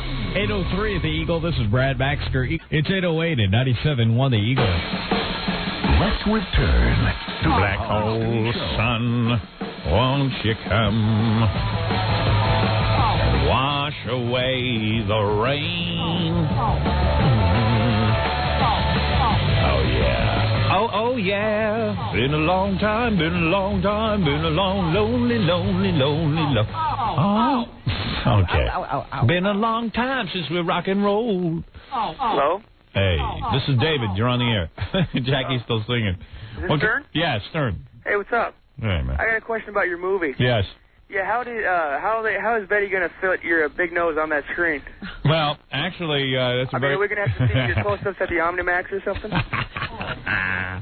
Well, no, I think the nose will fit on the screen. Oh, I got a question about the Academy Awards, too. Yeah, go ahead. I mean, it's going to be hard for you to win. I mean, don't you have to, you're going to be playing yourself. Don't you have to play a retard or something? Hey, yeah, that's true. Only retarded people win the Academy Award. Look at Forrest Gump Daniel Day-Lewis. Well, I play a very low IQ guy in this thing. Dustin Hoffman for Rain Man. Yeah. Is Baba Booey in it? Baba Booey will be seen in the movie. Oh, he is? Well, he can win Best Supporting Monkey. Yeah. Baba Booey comes in here and he says, this weekend, we went to the zoo. And Jackie goes, yeah, I heard they wouldn't let you out. Very fast comment. All right, see ya. All right, dude. Thanks. That's true. All the theaters will be equipped with special surround sound and surround vision, so you can see my nose on the screen. Yeah, have a 360-degree screen. Yeah, I bet he had a problem fitting my nose into the actual shot. Especially on those close-ups. They had to use what they call a 70 lens. Whatever that means. Yeah, which it gives you which will get the nose fit in there. It stuffs everything in. They electronically alter your nose so that it looks like it fits. It's digitized. A schnozzorama. All right, one last call and then I got to move on. Yes. Of course. Oh, Ian is on the phone. Oh, right. Yes, hello. Ian the drunk. How much have we drank today already? Okay. And it's so early. I think it was about up to 8 beers. Oh, you have about 8 beers already today? Somewhere up to there. Wow. You already drank 8 beers, and it's only 8:15 here in New York. Out of, like, 16. Out of that 16 I normally would have. That you drink for the day? You're cutting down. Very much. Very much so. It's only down to 8 beers. Right. Is there something I can do for you? Of course there is. You know, 2 things. One of them is you could stop becoming so liberal that you were in the past. Right, when you ran as a governor of New York State for the, Libertarian Party, okay, you must have missed something. You must have. I mean, don't you see it? I don't even know what he's saying. He always gets into you don't see political it? things with you. What did he say, though? I don't even know. Well, because that Liberal Party only had like maybe 20... By the way, he has been calling... maybe 2% of the vote, okay? He has been calling for months trying to get on the air. Really? Yeah. You really ended up to... And we haven't let him on? Uh-huh. I don't understand what you're trying to say. You want... Could you start again? You want to... Let me start. Had you been a Republican presidential nominee... Or, not even presidential, like a, governor nominee, right? At that point, it was only this Governor Pataki. What are you saying? You are so high. Governor, Cuomo, who are running against each other. He's so high. You would have never won. Oh, you're saying I wouldn't have won the governor? I guarantee you I would have won that race. I was already... Are you kidding? Yes. I would have already... I already had 28% of the vote, you knucklehead. Do you know that in a 3-way race? Listen to me. Isn't this a moot argument? Forget about it. Why don't you go on with your life, Owen or Ian or whatever your name is? I don't even know why this guy calls me drunk. Okay. And I don't even know, and whether I would have won the race or not is not relevant because you thought you would have won. I believe I would have won. I believe. You believe his Tell support me how. helped Pataki win? Describe it to me how. Okay. I had at varying points. I had 18% of the vote to 28% of the vote. That was like Libertarian Party. No, the Not Libertarian you, Party never not gets you. 18. It was No, the party. stupid. Okay, listen to me. go ahead. The Libertarian Party has never pulled anywhere close to 18%. At best, they might get 1% of the vote. You did have them. Or 3%. Now I have to admit that you did have All right. them. So if I had 18 to 28% of the vote, it has to do with me, not the Libertarian Party. There's only 500 members or something of the Libertarian Party. I saw 50 why do people. you join them, those jerks? I joined them because they're not jerks. I joined them because They are jerks. I needed a machine behind me to get me on the ballot. I needed people to go. You're stupid. And then What am I denied that talking you to this wouldn't guy? even reveal how much money you made. That's right. I don't. Let me ask you something. How much money do you make? How much? What was it about you that caused all those things? How much? What do you mean? What is it You about might me? have succeeded if you had wanted to, but you didn't want to. You don't even know anything. What difference does it make at this point? He wanted me to be governor. It's no, over. I didn't. You did Trust too. me, I prefer Governor Pataki to you. I always do, and I always will. Okay? But on the other hand... How do you think Pataki won? Because I threw everything his way. I threw him my votes. Yeah. You know, you are so stuck You don't even up. remember. You are so stuck up about these things. You are stupid. You are stupid. You don't even remember what about happened. these things. Pataki was way down. I endorsed Yes, it. of course he was way down and all that. And you think you won it for him? You Yes, really believe that? I believe that, and so does he. Oh, come on. Who did he invite to the inauguration? Who sat behind him at the inauguration? Yeah. Who went back to the governor's mansion and privately? who filled up, the... I felt up Pataki's mother. Mrs., whatever. Who filled up that woman, right? Wasn't it Howard? Macaulay? Right. Macaulay Ross? No, she ignored me. She doesn't like me. She didn't? Well, whatever. Howard, you understand. It wasn't you. It wasn't you. Ian, do you have another point? You're a guy who drinks. You're a guy who drinks 8 beers a day minimally. You don't know What's what he anything. calling about? Well, not minimally. Okay, sometimes I do. Sometimes I stay away from it for 2 or 3 days. Have you ever tried heroin? What? Have you ever tried heroin? No. Mm-hmm. What's that drug you used to do? After alcohol, zero. Nothing. No. You were on some kind of psychedelic, psychoactive drug. Yeah, you're such a liar. You can't even admit it. You told us on the air how you were on a psychoactive drug that you used to take. Well, that was years ago. Oh. What was it called? That was like 1971 or 72. This trihexyphenidaline. Oh, that yeah. was the best drug that ever existed. You know which one it is? It's the one that Muhammad Ali takes. Oh, yeah? He looks like he's having a party. I'm not kidding you. Really? I'm not lying. You're saying Muhammad Ali takes Right. what? No, that's a Parkinson's disease drug. Oh, I see. Why were you taking it? Just to get high. Well, no. I had another band. I was playing in one band in the city. Can you imagine and he's in a the band? other band, the... Muhammad Ali makes more sense than you. Me. He was so much better than me, okay, that everybody loved him. So I gotta go. Who cares? And I had to suck up to him. All right, I gotta go. had to do things, that I had to do. What? Now we're caught up in his stupid world. What is he talking about? A band? He was in a band, and there was another band, and the guy was so much more popular. Yeah. Right. Who cares? He was a flute player. And he was so much more popular than me that I was sucking up to him. And I really didn't have to. I really didn't have to. Why don't you come down here? I would love to meet because he came up to me and he said... Why don't you come down here so we can meet you? I would love to meet I told you, after the election, after the Republicans win the election, that's when you're going to see me. First of all, you are a Republican? Yes. Let me tell you something. People keep asking me, what do I think of Jack Kemp being on the ticket with Bob Dole? Yes. First of all... Bob Dole announced his running mate this weekend. Well, what do you think of him? Well, I'm going to tell you. You want to hear, or are you going to sit and flap your gums all day? You want to hear from someone intelligent, or you want to hear from you? No, go ahead. Tell me the truth. Okay. Now, this guy Kemp, you got to understand something about politics. People do not elect a vice president. It very rarely changes the picture. Even when they were talking about... I know that. Don't even continue on that. Oh, boy. Ian already knows that, Howard. Oh, you already knew that. Don't insult him. So the point is, no matter who a guy... Well, didn't he serve as a HUD secretary under George Bush? That's correct. And didn't he support all these kind of, breaks for, the black people, Yes. in Yes, he their did. communities. Yes, and he all. did. He did. He supported everything that you can imagine. All right. Okay. He didn't support and even everything though, that you could. the rest of the Republicans, hated this bastard. They wanted to tell him, Mr. Kemp, could you shut up? You see, you asked my opinion, Could you but shut you're up so and drunk. become a real Republican? The nauseous feeling in your stomach from too many beers, the regurgitation that goes on in your body, doesn't allow you to be quiet. You got to keep talking so you don't puke every 2 minutes. You ask someone's opinion, and then you state your own opinion. Okay.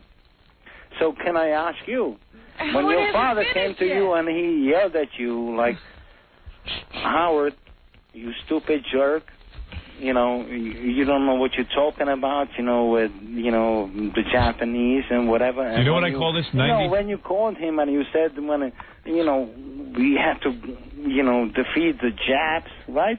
You said the right thing, didn't you? This is called 90-proof politics. You know what 90-proof politics is? It's when you talk to a drunk about politics. And he's like, well, why do you... It might have been, but you did say it to him. He's like to this. your own father who didn't like what you said. He's like... But you said it to him. He's like... Right? You know what? What do you think of Kemp? And then you go, well, I think, well... Isn't he the guy who was the HUD? Yeah. And when your father used to say to you about the Japs, this is what you sound like. No. You sound like a total moron. No. And you think you're so smart. He goes, and what do you But Howard, the Japs? I wasn't going to tell you in that same way. What I was going to tell you is that he just sits by the phone and drinks. Who tells you over and over and over that you have to be a Democrat. And you have to be a Democrat. My father isn't even a Democrat. And you always, as long as you live, you have to be a Democrat. Okay? I've supported You're many. You're going to end up to be a Democrat. I've supported many Republican candidates. I've supported... Not wholeheartedly. Wholeheartedly? Is there anybody else who talks up Governor Pataki? Like some of them you supported because they were the first one calling you. Yes, but come on. Yeah, I mean, Governor Pataki wasn't the first one to call. He was a big Reagan fan. Right. I was a big Ronald Reagan fan. I was a fan of Richard Nixon. I know what you are. I know. You know what I am, you drunken Steve? You don't know a thing in the world, you smelly bastard. You don't even know how to take a bath, I bet. How dare you. Ian, when are you coming to visit us? After the Republican. After the election. Are you busy with the elections? I really do believe. You know what it is? He's so hideous to look at. Really it's such an embarrassment. He's embarrassed to come be seen. He's embarrassed. No. You are embarrassed. You've known us. Hey, listen to me, you drunk. We've known you for years, and you're afraid for us to see you. You must be so deformed. You must be so scary looking. What is your problem? You must be such a friggin' mess. Well, ask the people who saw me. And where? I picture him. What people should I ask? Every time I walk into a bar or I walk into a police station, people run. Why are you in police stations? People telling me, "Well, aren't you one of those, who called?" Why are you in police stations? And I say, "Well, I'm not." Why do you walk into police stations? You said every time. For all kinds of reasons. What reason? The main one is that honestly, I graduated from John Jay's College of Criminal Justice as one of the first 2 best students. Yeah. So why are you in police stations? Can we look this up? So listen, I don't want to suck up to everybody who thinks that can. Why are you at police stations? So you graduated. I don't want them to have me. Are you a lawyer? Are you a lawyer? No. No. Do you work in police work? No. All I do is work with the computers. That's all. Right. So then why are you at the police station? To work on their computer? No, because I you want them arrested? to realize that they are being sucked up. Are you being arrested? Of course he's being arrested for drunken and disorderly. And let me tell you something. Howard. This is like Barney Fife arresting Howard. Ian the drunk. Howard. What's that guy's name? Otis T. Howard. Now you Probably looks like a drunken Dracula when he walks in there. I picture him looking like Peter Lorre with his head Howard, shaved. now you listen. Please listen. What were you arrested for? When was the last time you were arrested? Listen, Howard. When is the last time you were at a police station? When it comes to listening to the government. When is the last time you were at a police station? Around 1984. Oh, okay, sure. A long time ago. And then people were saying, are you the person? But the last time I was, facing Secret Service, Peter, you there? Was like about a year ago. Okay? Because somebody, I called this woman, Susan Thomas, And I told her that she was a liar. I told her that she was an incomprehensible person. That if she ever had to want to become a lawyer... Think Tom will ever get my phone fixed? There's a guy on the phone with Ian right now yelling at him, but you can't hear it. Yes. What? Ian, I want to speak with you right now, you mess. What have you been doing for the last 3 years from the morning show? Hello? Hello? Well, I'm barely hearing what the guy is saying, but I'm trying to hear him. What he's saying... I'm tired of all this. And Fred, don't go to commercial, Eric, you freak. Okay. What? So what did this Mrs. Thomas has told me? Why did she call, Secret Service on me? Ian, sit down. Okay, go and ask her. Don't ask me. I have nothing to do with that lady. Well, I've been drinking too, but I'm not stupid like you. God. What? Yeah, you mess. Howard, could you tell me what was it that this guy was saying? Radio station in America right now, and you're getting to the king of all media. I sent my first email to Jackie the Joke Man Motlin last night, and you know what? His webpage, I blew my mind. You know what? Because of me? Howard. I can't take it. No, honestly, tell me, was it because of me? Because I did something to you that you cannot take care of your 13 years old? What is he talking about? What are you talking about, man? You're so loaded this morning, no one knows what you're talking about. A 13-year-old? Who? What? Well, that's what the guy said.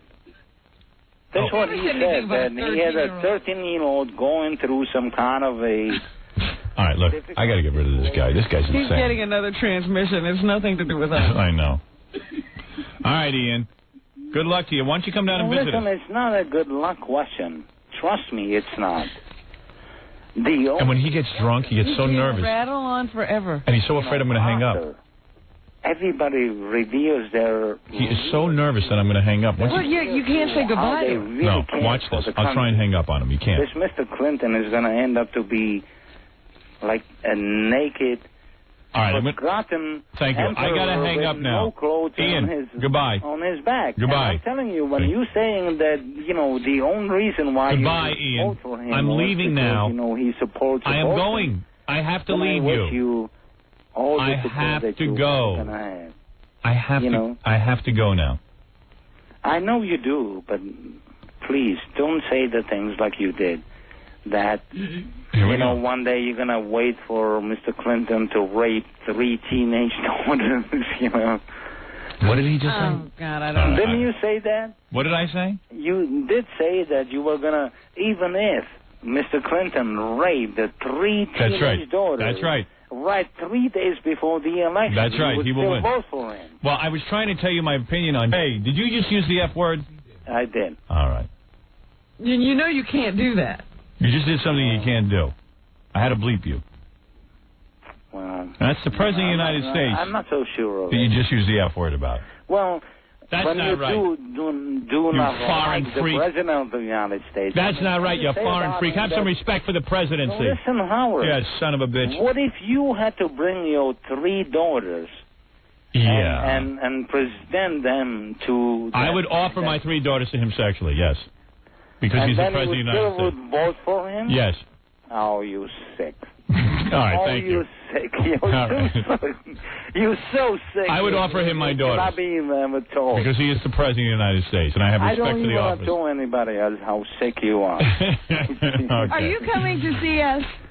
I will, after the election. Not only would I give him my daughters, after Bob Dole I would buy the rubbers for him. Well, you know Bob Dole's not going to win, so you're not coming. Of course I know he's going to win. All right, thank you. Goodbye. Now after...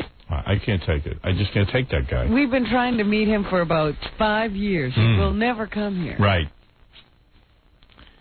Anyway, my point that I was trying to make is that it doesn't matter who the vice presidential candidate is. It just so happens that Jack Kemp is a fairly bright guy for a football player. Most of these guys are kind Apparently he didn't have to play football. Yeah, evidently he was fairly bright. And he's a guy who does have ideas, who is very strongly opinionated and appears to be somebody who thinks on his own, just doesn't kowtow to the party. He is somebody who has always believed in tax reduction, something I think we should have. Wasn't that the Kemp-Roth tax plan that Reagan was so high on? Right. He's always been for that. He has always, as they say, maintained a relationship with the Republican Party that was at arm's length. What he would do is when they came out against, you know this guy's history. You've seen it all over the news. That when it came to sort of taking a fair stand on immigration, he went against the party. There were a couple of controversial things like Proposition 187 that he stood up against the party. And whether you're for Proposition 187 or not, it's kind of neat to see a guy who will stand up and not go the party line. So the guy is a bit of an independent thinker. But you wonder why Dole chose him. Because Dole is desperate. Dole is not going to win this election. Dole is a guy. He fails to understand something. Dole could be the President of the United States. First of all, he doesn't want to be the President of the United States. When you hit your 70s, I'm 42, I'm already exhausted. When you hit your 70s, it is time, it's Miller time. It's time to relax. This is a man who really wants to relax. The Senate is the best place to relax. That's better than retirement. You go in a couple of days, you have a lunch, you meet with a few constituents, you say hi to the other senators, they got a checkers room. Long recesses. They got a steam room. It's very nice. Vacation time. You ever see retired guys? You go down to Century Village in Florida. They go for a steam, they play cards with their friends, they go out, they play a shuffleboard. The Senate is summer camp with no activities. It's even better. Nobody to be crabby with you. And great facilities. It's got great facilities, lunches. It's better than a movie set. Because the movie set, you at least got to do some work. You got the lobbyist always trying to get you to take a nice trip. Right. You got a full office staff. You can write letters. You cannot write letters. You can make phone calls. It's a fantastic opportunity for retirement. There's no work going on in the United States Senate that couldn't be handled within 1 month out of the entire year. The way the United States Senate was set up so that ordinary people like you and me could become senators and actually do their work in a month and go home and do their jobs because these guys had to make a living. This was not a way of making a living. Now it is not only right. Recent times. Not only is it now a way to make a living, it is now a way to get very, very rich. It's a way to get very rich because you have such power. And if you can't figure out a way to become a millionaire after being a United States Senator, then you've got a serious problem. Our own Governor Cuomo, who sat in his office for 12 years and wrote speeches or whatever it was he did. Wrote books. Now he's getting $30,000 a lecture. He's receiving his payoff. So these guys all make lots of money. But one thing about Kemp is that he believed in lowering taxes. He's always been good at sort of looking at the big picture and trying to figure out ways to reduce government. Richard Cohen said today how pro-Israel Kemp is. And, if you want to read all of his beliefs and stands, you can read the column by Richard Cohen. So the guy is a pretty bright guy. And I hear he's hung like a horse, if that matters to you. Is that in the column, too? Not in the column. It's something I know. This is in my column. And also... My question is, usually the vice presidential selection is to appease some faction of the party. I don't know who you appease with a selection of Jack Kemp. Yeah, well, let me go into that. He also is a guy who actually has a relationship with minorities. That was my only, guess, that, he does have some kind of a reputation among minority groups. Because he's always been good at, like I said, he bashed Proposition 187. He also was the guy who said that, if you're going to be against affirmative action, you're being naive. If you're going to do that, you have to have something to replace it with. And he had this Empower America thing where they're going to set up special zones where they're going to, encourage people for growth and teach them how to train for jobs and all that kind of stuff. So he always had he didn't call it affirmative action, but he had some kind of plan. You know what I mean? Mm-hmm. So anyway, the guy is a doer. There's no question about it. And he's devoted to his work and he likes doing it. So he's a good guy. He's not a bad guy. The problem is this knucklehead Dole has caved in, like so many Republicans have, to religious issues. And the mood of this country, for the most part, and he has no ability to understand the mood of the people. This isn't just my mood or 20% of the mood. It is the majority of the people who hate religion and politics mixing. It is scary. It is offensive to us. We do not want to be interfered with when it comes to abortion. We do not want to be interfered with when it comes to television and film. We really don't. We like karate movies. We like nudity. We like these things. Why do you think there is a multi-billion-dollar pornography industry in this country? People like it. They love it. No, they don't like it. They love their freedom. They want to go on the Internet and see things with people's heads chopped off. They like their strip joints. They like strip joints.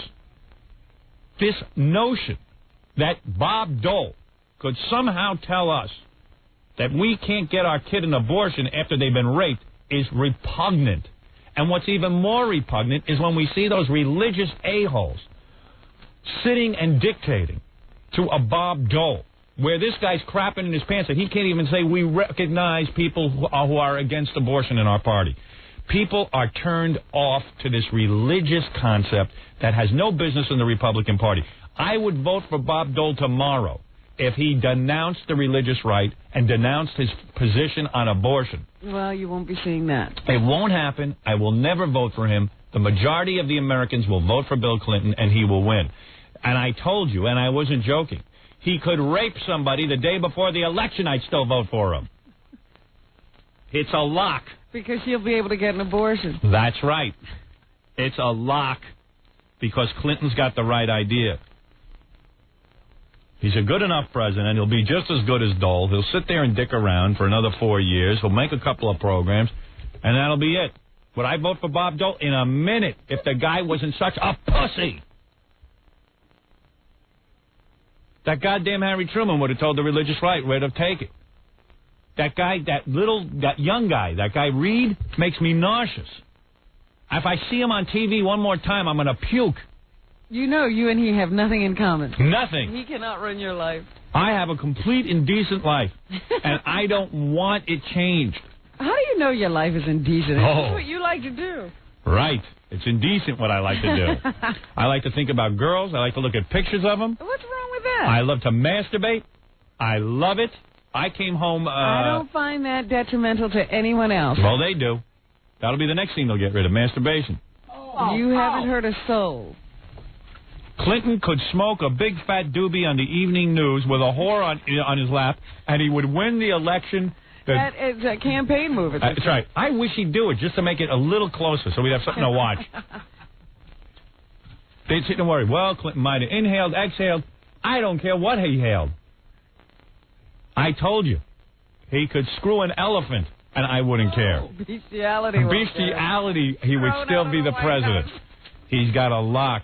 He could, let me tell you something. You know what I hear people saying? That Bob Dole really has to give a great nomination he could, in order to rally the party and show people he can win this election. First of all, he's not a great speaker, but let's say, as you say, let's say he comes out and delivers a speech. Speech of a lifetime. Like a JFK-type speech. If this Anne Berliner, whatever the hell that speech was. Ask not what your country can do for you. Ask what you can do for your country. You know, he could come out and all of a sudden he goes, his bad hand starts to move. And he reaches for the sky and he goes, it's a miracle. I'm cured. And I can cure this country. God has touched me. And the very next day, Clinton could run an hour video of himself beating his wife on the news. All right? Now listen to me. Dan Rather opens up the news.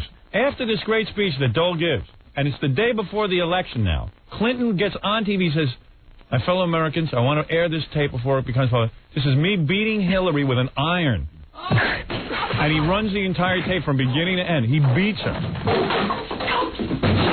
He says, look, Hillary wouldn't listen. Then he takes that friggin' cat of his and rapes it. What is that cat's name? Socks.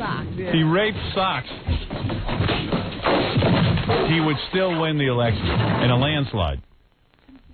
And the reason is people don't want a president who kowtows to the religious right. They hate it. That would be one way to send a message to the religious right to go home. Well, everyone's afraid. I am telling you, if Clinton got oral from a troop of Cub Scouts on television, All right, in front of the I don't entire... think there'll be Cub Scouts. A bunch of hungry Cub Scouts. Come here, Sonny. Take off your hat. I tell you that he would win the election. I know, he would win in a landslide. My goodness. Because that's all that matters, and that too. I mean, if Dole tomorrow learned how to juggle balls with that gimpy arm of his, and even if a miracle, like let's say his arm did start to work during the convention. All right, let's say his arm started to work during the convention. I mean, that. And the very next day. You're saying he's touched by God. Right, he gets touched by God. The whole country's talking that it was a healing right on television.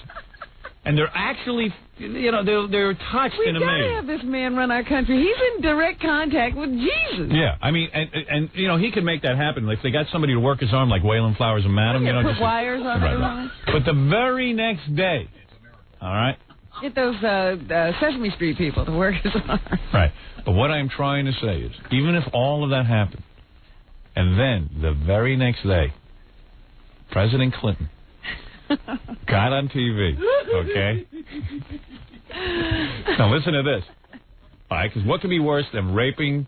Beating your wife, raping, getting oral from Cub Scouts, and having sex with animals. What could be worse than that? I mean, let's say he did all of that stuff during the entire campaign, all right? And then he urinated on the tomb of the unknown soldier. Oh, stop it. And on the wall, the Vietnam vet's wall. And then urinated on Kennedy's flame and put out the eternal flame, okay? Now, listen to this. Let's say he did all of those things the night before the election.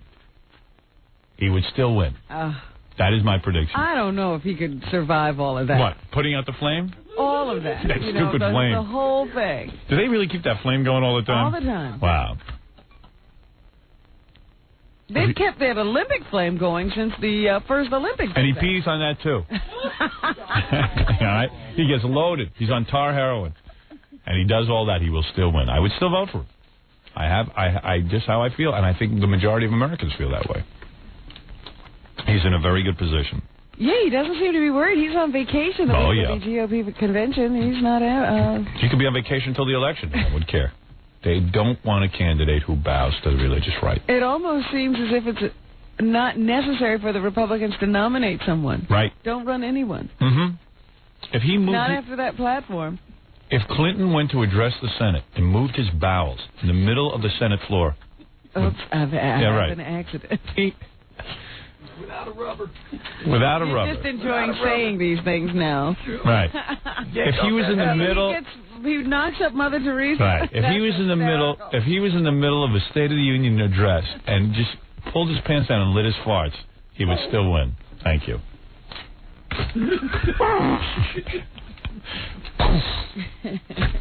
All right, I got to take a break. Corey Feldman is stopping by to say hi to us. Okay.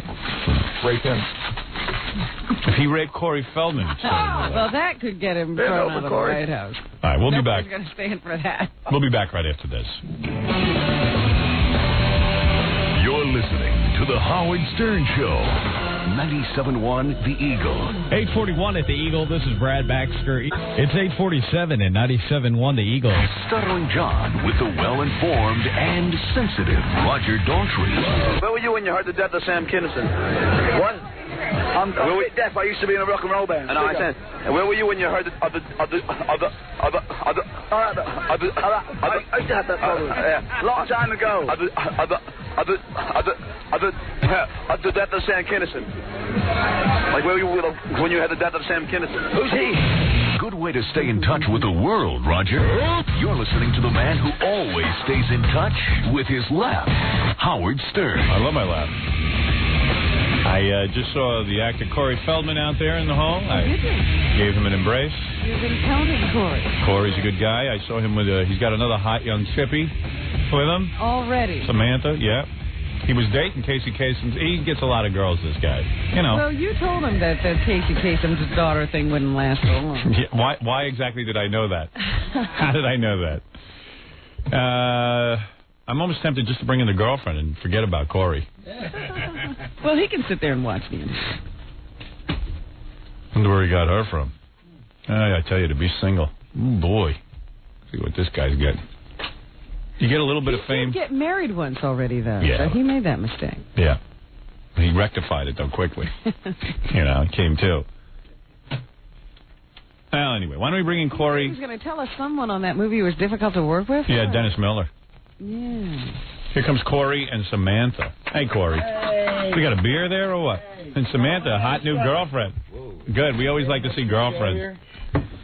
Hey, Corey. Great to see you. How are you? Good to see you, sir. You haven't been out in the sun very often, have you? I'm playing a vampire. I got to be in character, man. Nice tan. Thank you, sir.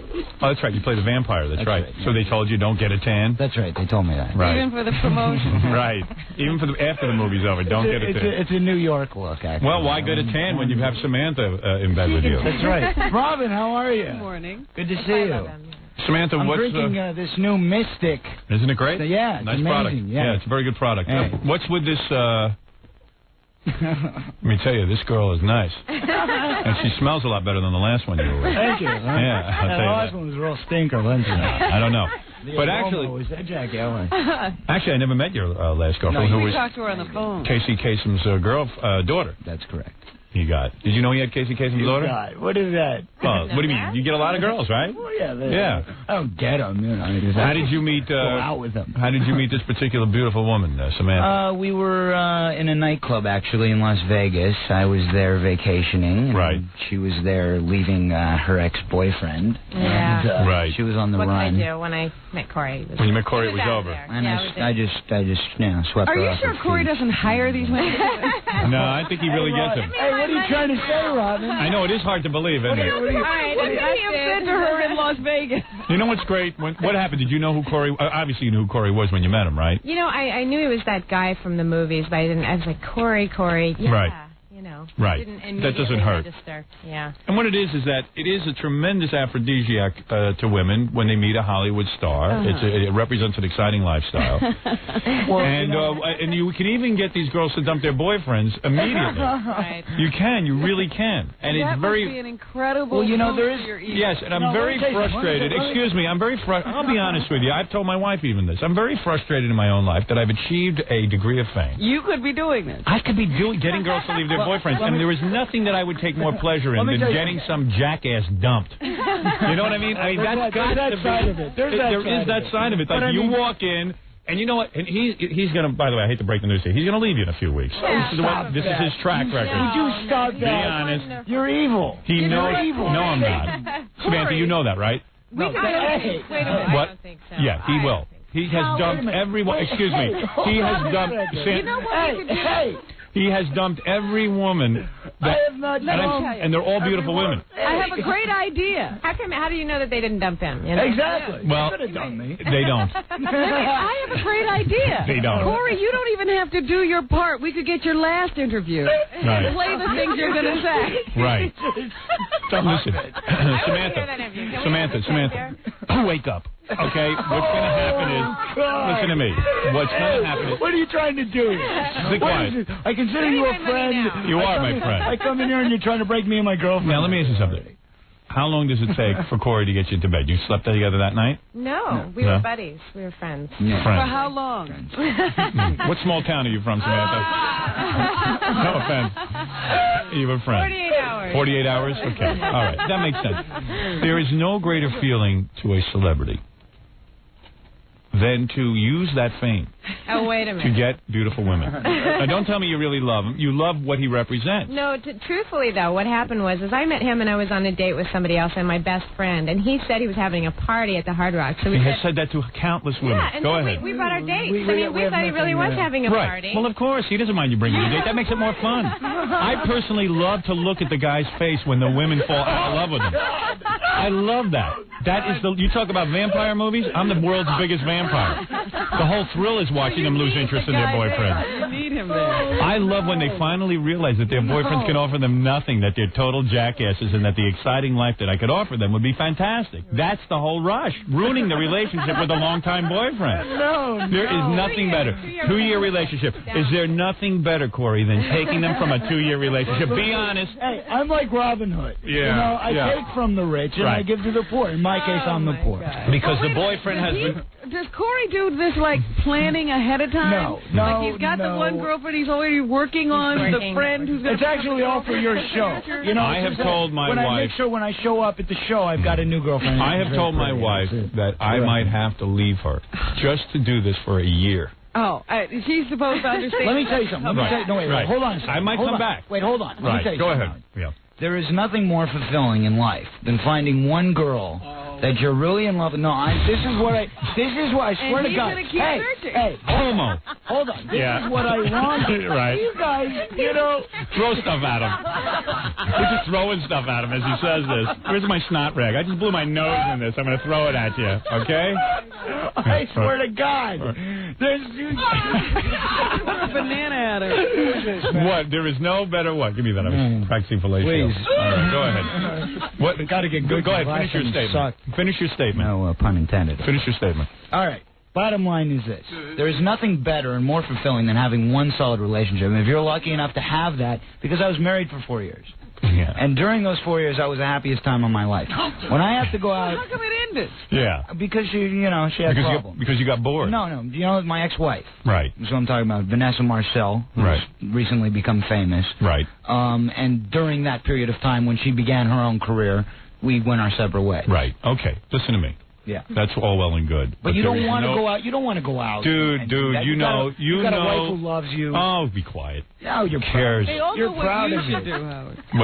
Well, so why don't you do what I'm doing if it's so great? Why don't you marry? So why don't you marry her? Ask her to marry you right now. We've been together Because you're for going to 3 dump months. her, and you're eventually going to dump her and move on to the next girl. Because it's so exciting. Wait a minute. It's not because it's exciting. It's because things don't work out a certain way. You know, real life. This is real life. All right. The reason it doesn't work out is because you have so many opportunities. It's not a play.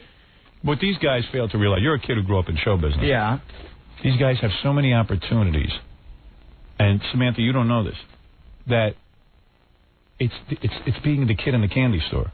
As good and plenty is. That gets old. As good. You tell me. It does. As good and plenty. Yeah. It's as good and plenty. Yeah. Eating candy always gets old. I've never gotten sick of it. That's why people stop after a while. As good as you are, there's 50 others waiting. Am I right or wrong? Are you trying to diminish her? I'm not diminishing her. You're beautiful.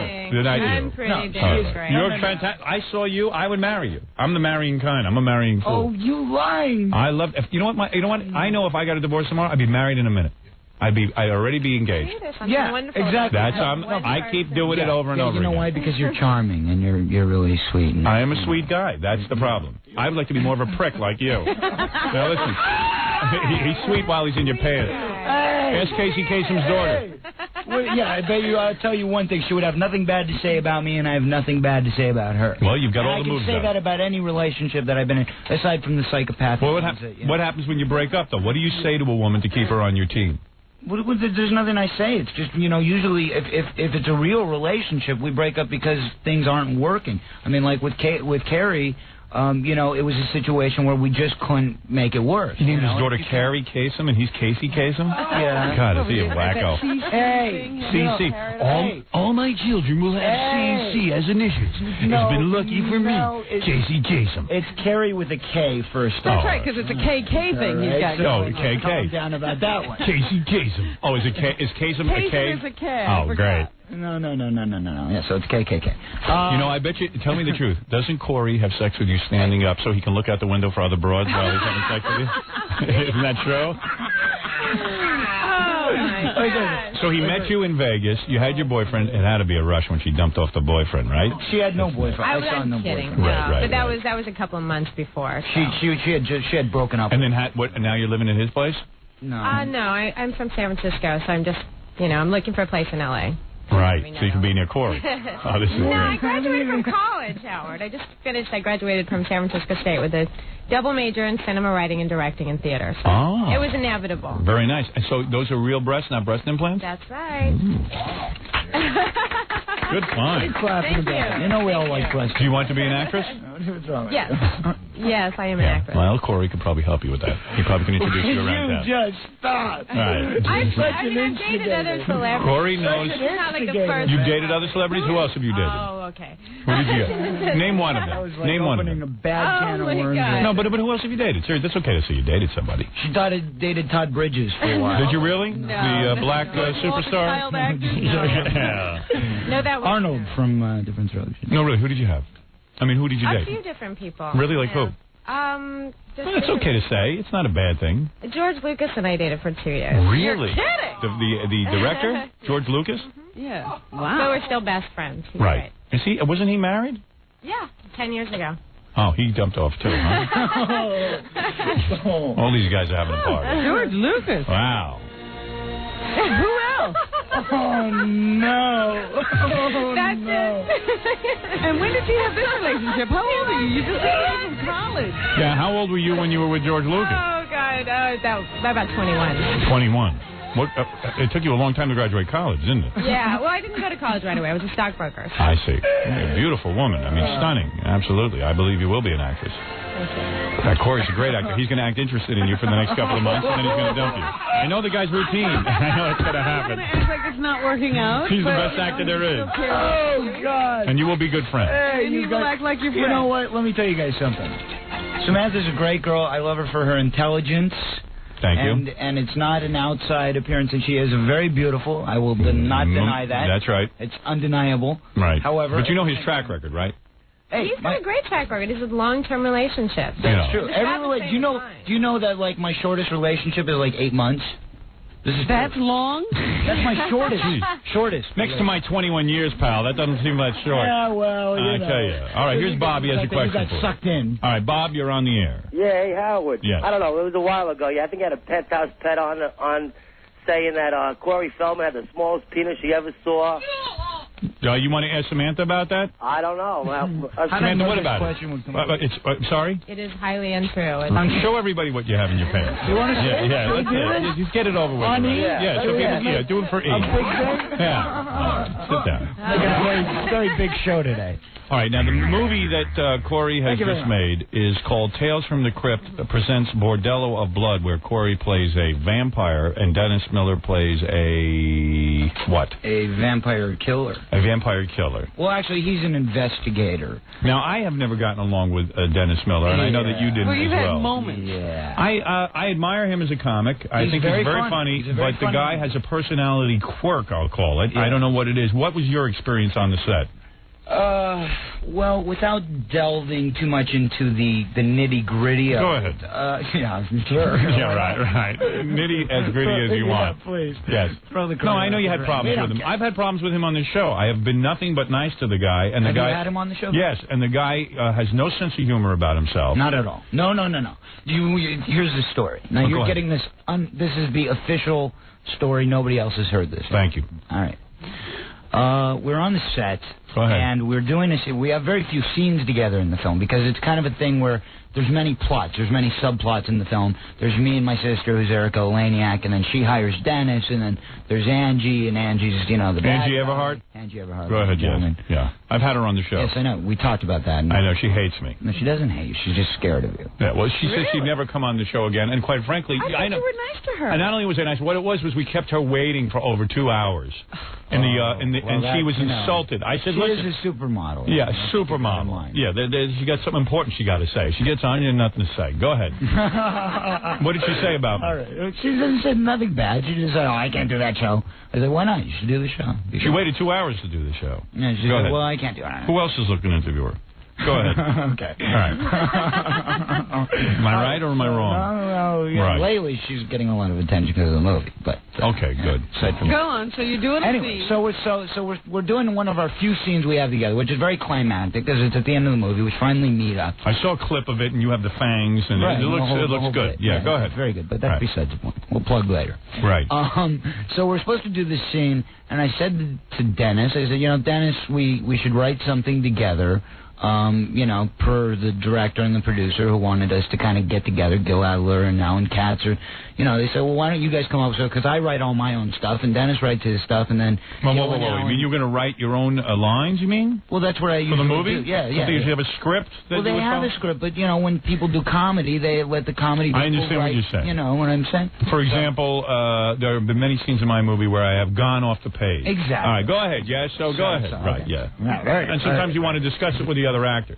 Well, right. Right. I mean, especially since Dennis was doing an official rewrite for his own stuff, and then he'd hand it in to the producers. Go ahead. You know, on my stuff, I just improvised. Right. So I said, Dennis, let's get together and let's write something, so we can come with, you know, something really funny for our only scene or one of our few scenes together. Right.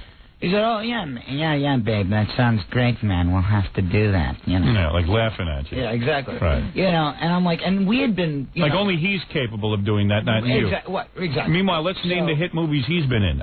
0. Am I right? How many hit movies have you been in? Right. A lot. That's exactly right. Right. Big difference. 16 #1 theatrical films there. Right. I think he had The Net. He did a cameo. He did The Net, and he did Two with by Sea, I think, or something. Disclosure. Oh, Disclosure. He's never carried the film. He's always been the happy so I passenger. Say, right, exactly. Right. So I say to him, man. Right. Go ahead, yes. So go ahead. I say, well, let's write the scene together. He said, well, you know, babe, I don't know if I can do that right now. Why don't you come to me, you know, a couple days before filming? And he said, oh, well, you know, I don't have time right now. He's like, just, you know, we'll do it when we get, man. It'll be fun. Yeah, we'll wing it. Yeah, right. Go good. So we advanced to the day of the scene, and finally we're on the set. The two of us are together. Everybody's waiting to see what we've come up with. Right. And we start working on something.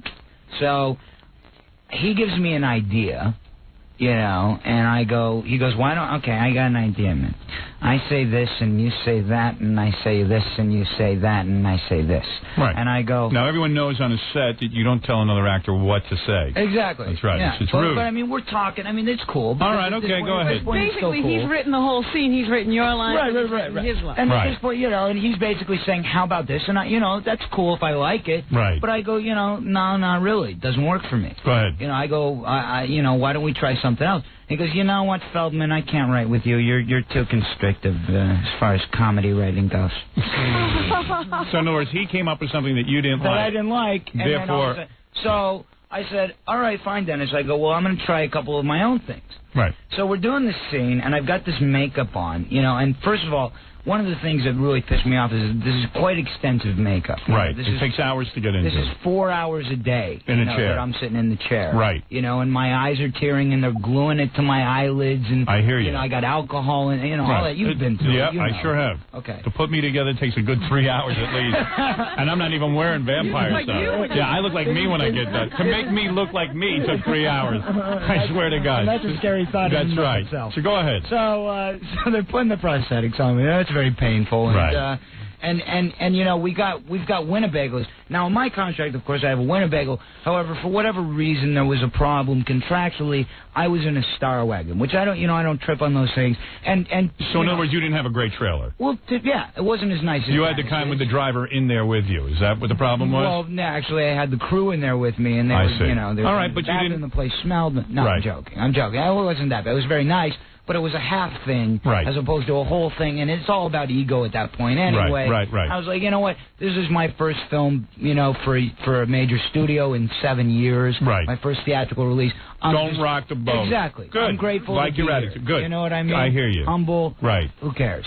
Sharing a trailer with a key grip, it makes you feel like less of a star. Exactly. All right, go ahead. Who cares? You're there to act. That's right. They can light me. They can practice their lighting. I'll look good. Right. Yeah. Right. So we're walking from the stage door to the trailer, and you know it's about 5 feet from the stage door to the Winnebago. The first Winnebago, of course, is Dennis's. Right. And it goes in order of importance, I think, because it's Dennis and then Angie and then. Trust me, he'll be in a half Winnebago within a year. Yeah. Go ahead. So I'm 5 down. You know what I'm saying? Okay, good. And it's raining outside, and I'm walking back and forth with the prosthetics on. And you got umbrellas over you, right? No, none nothing. Of that. They don't even care. Nothing. Nobody even cares. Nothing. They got the cows coming in behind me. Go ahead. Let me hear. What I'm saying? Yes. So I'm walking, and it's terrible, and it's raining, and I've got the prosthetic. Dennis gets in a van and goes 5 feet from the stage door to his trailer door. Right. I'm walking in the rain with prosthetics on. Wow. You know, uphill Foolish. in mud. Right. You He know, doesn't stop to so pick you it's up? like at a certain point I was like, you know what? And these are during And the if same day. if he had been a human being, he would have come over and seen that you were taken care of because he is considered the the big star of the movie, and For he's making example, $1 million there was a for this cast movie, member and, in my movie who was given a trailer with no air conditioning. I went, I complained, and got them a brand new trailer. God bless you. Of course. God bless Thank you. Howard Stern, ladies and gentlemen. That's a man. Doesn't mention. Of course, it doesn't matter that I was totally attracted to her. That's why I did it, so she would think I was a great guy. But never mind. Go ahead. Wasn't one of the guys. He A guy? Who cares? Screw him. Go ahead. Yes. So we're on the set, you know, immediately following. At this point, I'm just, you know, I've had enough. Right.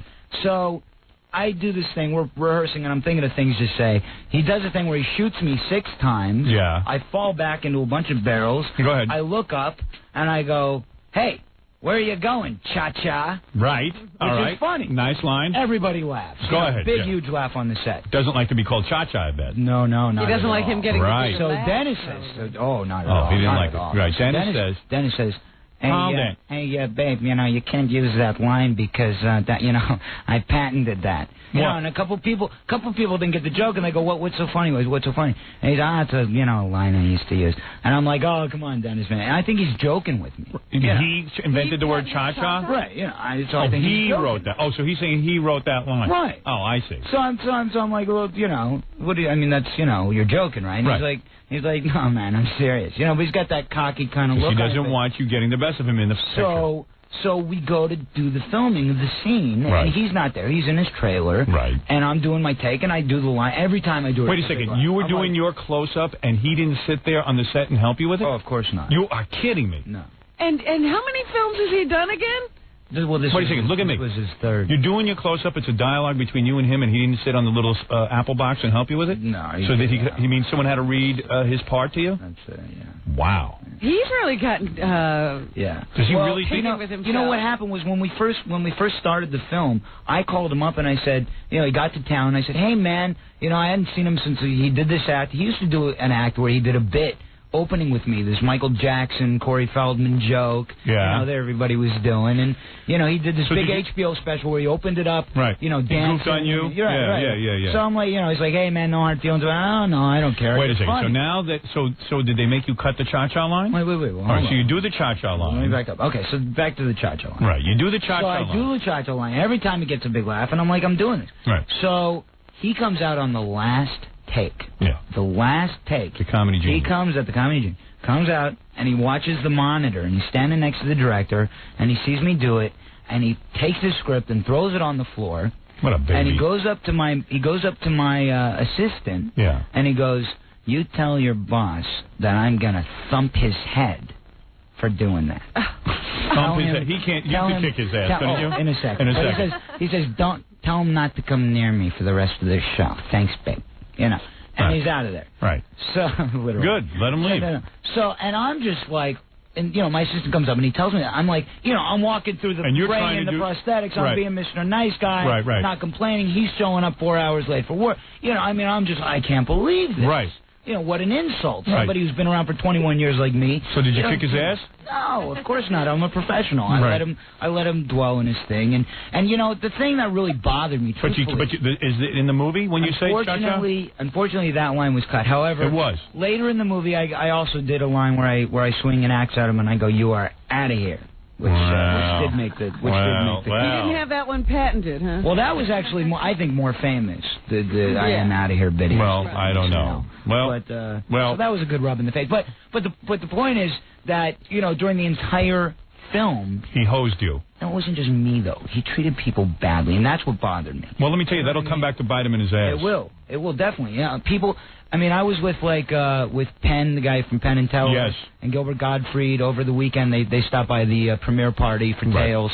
And, you know, these guys are just the nicest guys, great comedians, very funny. Right. You know, and they're like, oh, yeah, Dennis, you know, he's a jerk. You know, Really, yeah. I mean, everybody that I talked Yes. everybody that I talked to. No was sense like, of humor. He's infamous for being this, but I guess that's why people like him. Well, I don't know. I don't know if people like that. I mean, a guy who won't sit there and... I don't think people like it professionally. I think maybe that's why the audience likes him. Yeah, they think it's an act. Yeah, exactly. Well, I'll tell you something. It's been fascinating. Actually has. You finally exposed him for the jerk that he is. Yeah, well, I don't, I don't want to say, you know me, Howard. You know I don't like to talk badly about him. Samantha, ever date Dennis Miller? No. Never have. God, no. No, you would not? No. I bet you'd dump Corey here in a minute for Dennis, wouldn't you? He had the closer trailer. No. He has a bigger trailer. Were you in Corey's trailer, the tiny Well, trailer? actually, I did get the bigger trailer. You did. Of course you threw it. Yeah, you're such a great guy. You threw a tantrum and got a bigger trailer.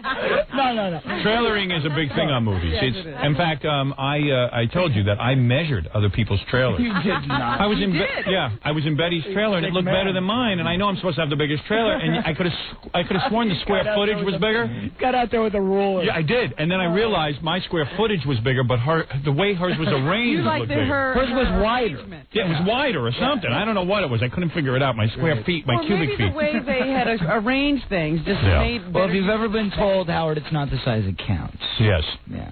Anyway, Corey Feldman, his new movie is Tales from the Crypt presents Bordello of Blood. And I think that this movie, Howard, is going to be like the next Lost Boys.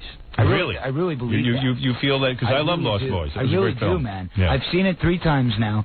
I saw it every day over the weekend because we've been in town promoting it and doing the convention and this whole thing. The last Tales from the Crypt movie was pretty good. I don't know if Wasn't I it? saw it. It was pretty good. I mean, it made money. It wasn't like huge, you know what I mean? But it didn't have Dennis Miller and Angie And you. and me. And you. Thank you. There aren't enough vampire movies. You're so right. Whoopi and no, there's not enough good ones. Right. I mean, what was Dusk Till Dawn? That one sucked. It was you awful. Know what I mean? I mean, that came out and that kind of gave vampire movies a bad name for a long time. Right. Let's take one phone call here. All right. All right, let's see. Hi, you're on the air. This is Keith. What's up there, Howard? What can we do for you? That Jenna Jameson. Oh, that's the porno star. Yeah. No, that's the one who said Jenna. Janet Jameson? Did she? No, that wasn't the one who said that. Did she say you? I know who said Yes, it. she did. No, it wasn't. She went out with her for a year, no? No, it wasn't. No. Janet Jameson, I did a photo shoot with for Playgirl. Well, she said she hung with you, if you know what I'm saying. And not That's not true. She agreed about your trailer not being very big. Yeah, very good. So you're saying that she said that Corey's penis wasn't big? Not only that, she said she went out with him for a year. And Howard, by the way, she didn't even say she liked you. She said that she found you very annoying and your show was annoying. Who said that, Jenna? Show, and then she comes back on it to talk about it 300 guys. No, you know. No, you're all confused. You're confusing the issue. You're all here, man. confused. Who's the one that you advertised for? See, this guy's got it all wrong. He doesn't know who he's talking about. And Samantha, Corey's girlfriend, says it's big. That's good enough for me. and that's good enough for me, too. Right, okay. Who cares about the size of your penis? I know. What is it? Frankly, I'm the one who's got the problem, not you. So you don't seem to have any problem. It doesn't seem to matter how big your penis is. Coming. Yeah. Do they? Do they? That's really the big question there, isn't it? Does he deliver the big orgasm to you, Samantha? Oh, I wouldn't. Yeah, I wouldn't be here if he didn't. Really? I wouldn't be here. You know. Samantha, do me a favor before you go. Draw a picture of Corey's penis. Draw a picture. Who else famous Please. she dated?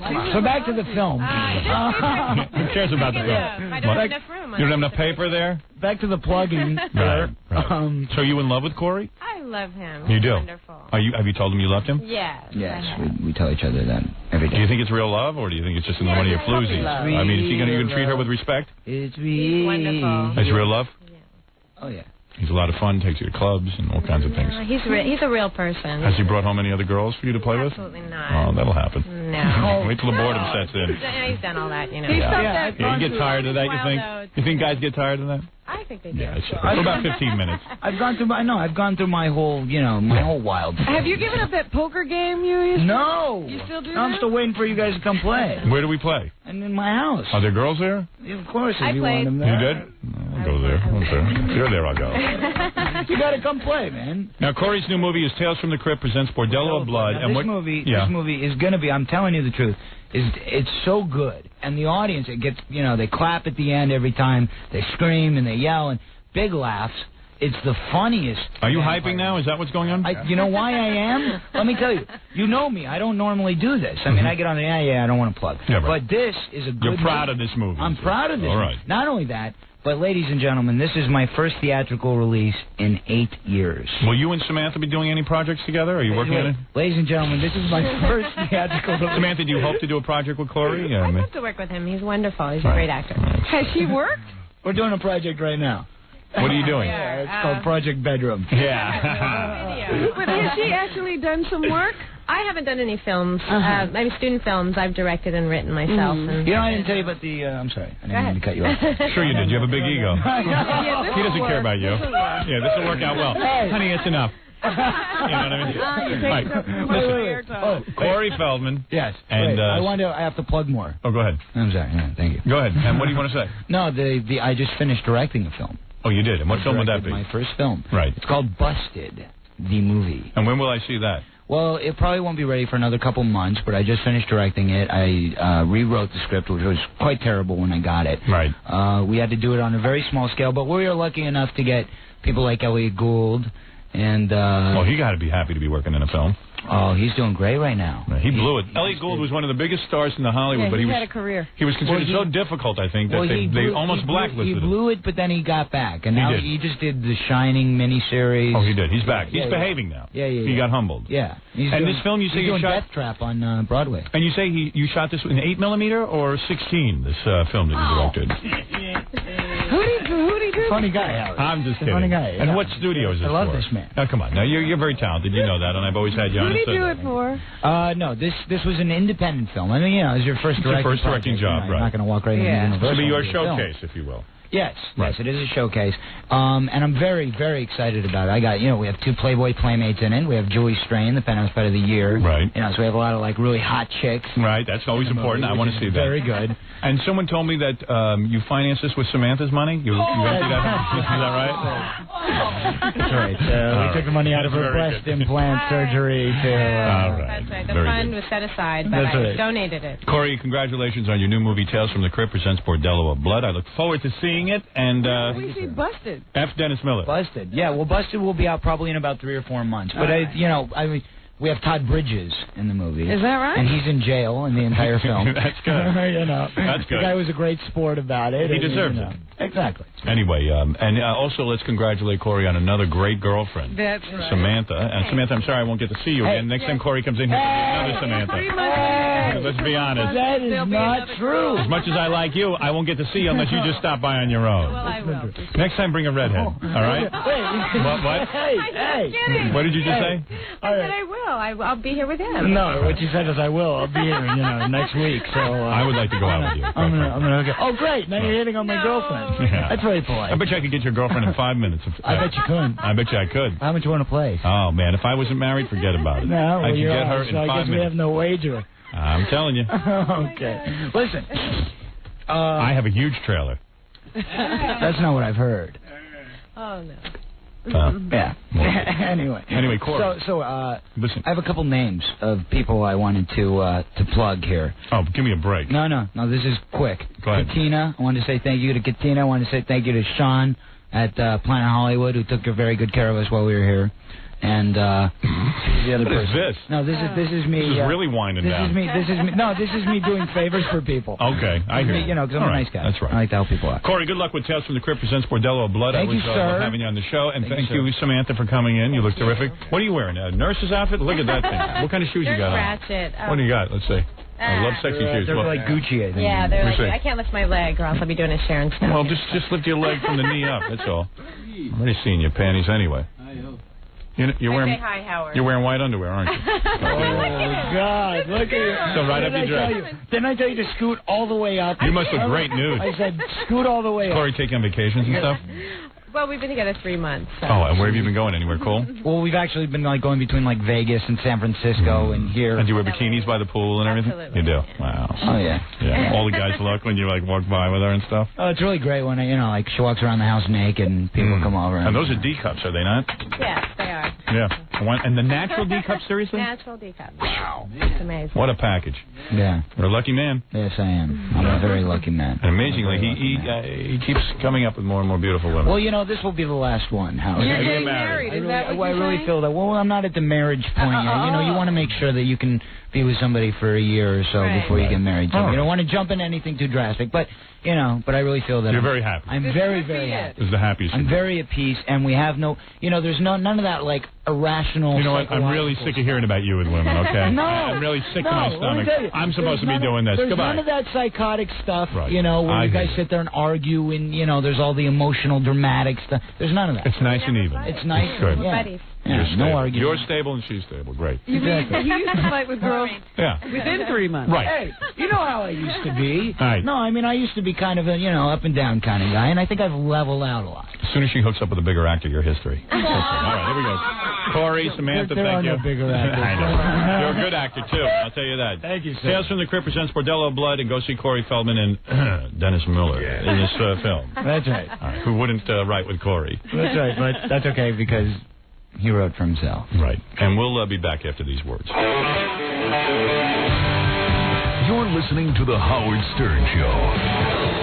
97.1 The Eagle. We're back with The Howard Stern Show. Just in case you ever want to know what we do in the commercials, me, Robin, Fred, and Jackie just got into a big fight over whether or not Corey's girlfriend had breast implants and whether she was lying. Not true. I wasn't in there. Robin walks in and says... Fist fight in here. Robin walks in and goes, she has breast implants. Those are fake. Stop making up. But you want to know something? I can't believe how stupid I am, of course. You're making it all up. I never said a word. I wasn't in there. Bring her back in here if she's still here. I never have these discussions, don't even. Oh, stop it. What's the big deal? On a little girl like those, I don't think so. What did she say? She wouldn't have answered like that. No, what I said was she was the first one to bring up that they were real. What's the problem? What, Samantha? She wasn't the first one. Yes, she was. Are you a Christian? I assume you are. No Jew looks like that. Are you a Christian? I'm spiritually centered, but I'm not affiliated. Were you born a with any Christian? religion. I was born in the Southwest, so yes, I was born into the Bible What Belt. exactly was the problem here? Corey, mellow out, will you? We know you don't have breast implants. Do you swear to God? No. I want you to swear on our Lord Jesus Christ that those are not breast implants. What an unholy thing to be swearing about. Would you, quiet.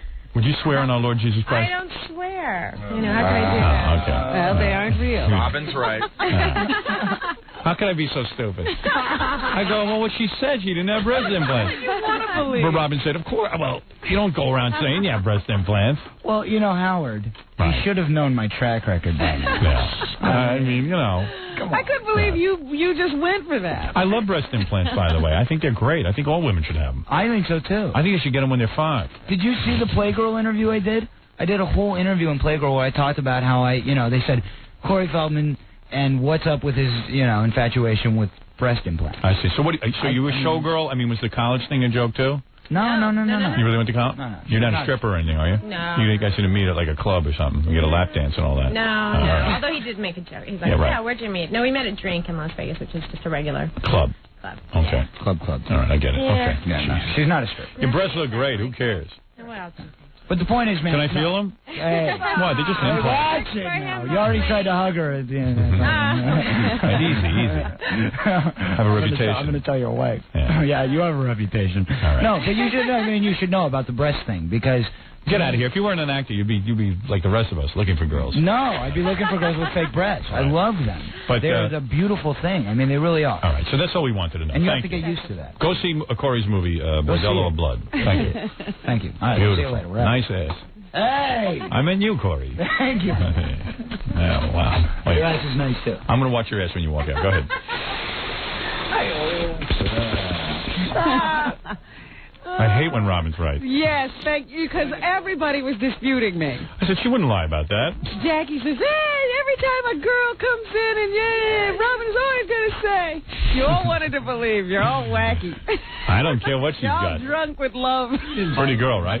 You're beautiful. Yeah, I could use a little of that on the side. Sure. How do guys work that on the side? It's very simple, Howard. You got to keep your mouth shut. Yeah. That's the hard part. And that, too. All right, let's get to the news, Robin. What is the news? Well, of course, the big news is the convention in San Diego. Screw it. The Republicans are massing to nominate their contender for the presidential election in November. You know what convention I like? Is that Ross Perot convention. Well, I was going to talk about that, too. Yeah. He's been around, and it's the Reformed Party. You ever see the idiots who make up that party? I didn't, they had little bits of it running on CNN this weekend, but I didn't really get to see a lot of the people. And it's real funny because, there's some nut job who wants to get the nomination from Ross Perot's party, but Ross Perot is also running for the nomination. Right. I couldn't believe he has a guy running against him. Yeah, and the guy running against him was like, this isn't fair. They're all for Perot. Like, duh. I mean, stupid. That's like, For God's sakes, they got the guy they want. They're all for parole, and the rules are not being... I mean, who's going to vote for a guy like that? Yeah. So anyway, they've got that convention. I don't know why they had their convention on the same weekend as the GOP convention either. Right. They think they're going to get a lot of coverage. But anyway, Bob Dole is in San Diego. It's time to start the festivities leading up to his nomination for the Republican presidential candidate, or whatever I'm trying to nomination. say. So anyway, here is Bob Dole. He says he's happy to be anywhere, I suppose. He's got a lot of charisma. We trust the people. We trust the American people. No, we don't. President Clinton. That's why we have a government. That's the big difference. Oh, yeah, right. He says that's the difference between him and the president, and he expects this to be a good week for him. Well, how come he doesn't trust the people to decide whether or not they can get abortion for themselves? He's got to make a law about that. How come he doesn't trust the people? Yes, because the platform actually calls for a ban against abortion. Why don't you trust the majority of the people in this country who keep telling you, you schmuckface, that we want that? You cretin. Why don't you trust the people who have decided that they'd rather tell their children what to watch in the movies and have you decide what to do? Tell Hollywood. We realize that you telling Hollywood to clean up their act is about as useful as a garbage man who can't make his pickups on his regular Tuesday and Thursday. Here's Bob Dole again. He's a liar.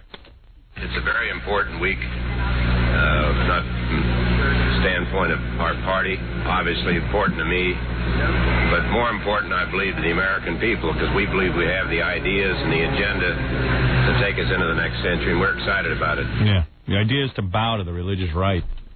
Stupid move, man. I could almost get into the whole scene that they're into, man, if they could just get rid of that. But they're ruining themselves. They don't get it. They don't see the mood of the people.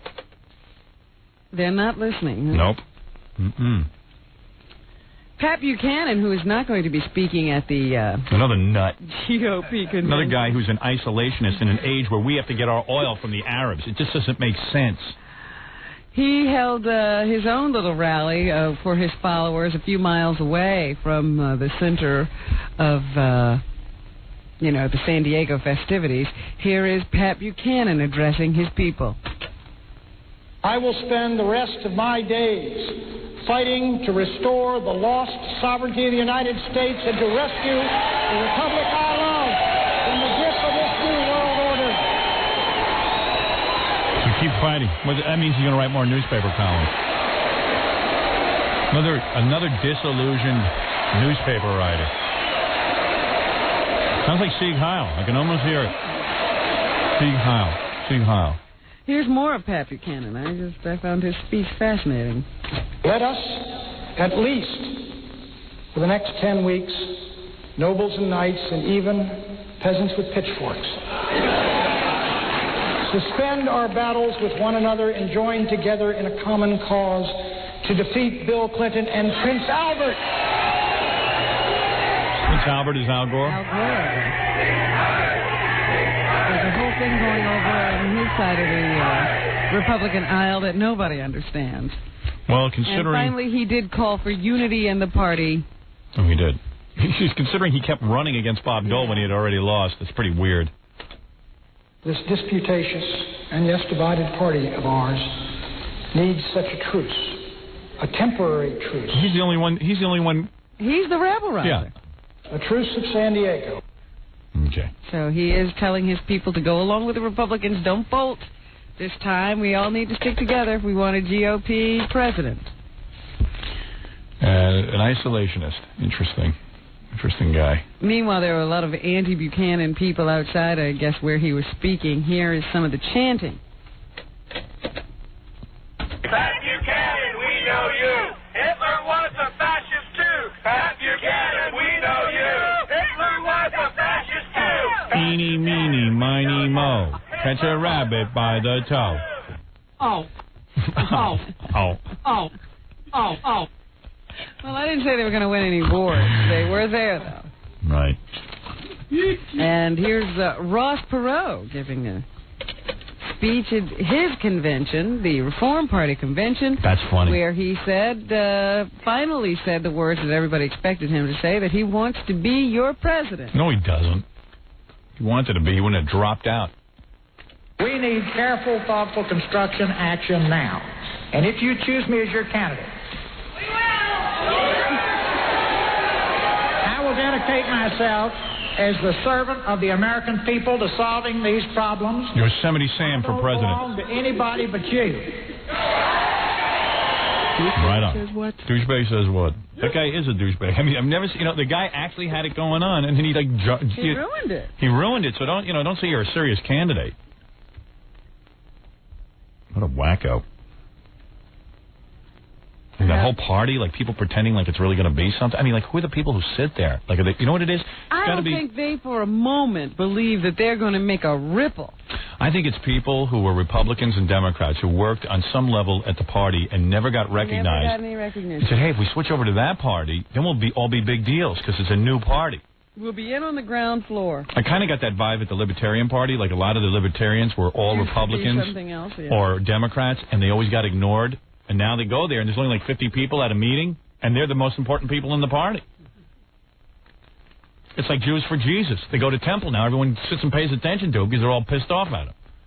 It's just people trying to be famous in their own little world. Getting some of the respect they think they deserve. Yeah. It's a psycho party, the Ross Perot party. Outcast. It's a psycho party just to say, psycho party. Thank you. And let's go back to the Pat Buchanan rally that we were just at, because here's some of the entertainment that was provided for the people who were Pearl Jam support Pat Buchanan. Here's a barbershop quartet. Really? I can't believe that's what they'd be into over there. I thought they'd be worshiping Satan and playing like Judas Priest. I have seen it in the one lives of a hundred circling heads. They have filled it. They're great. For a barbershop quartet, it sounds like one guy. Oh, the other guys are going, ooh.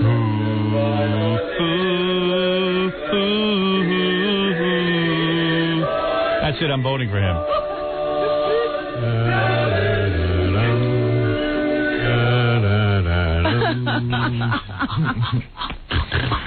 Most annoying music in the world, barbershop quartet. Play my dad doing that. Finish it. This is my father. My dad. He was wacky like baby, baby, baby, baby.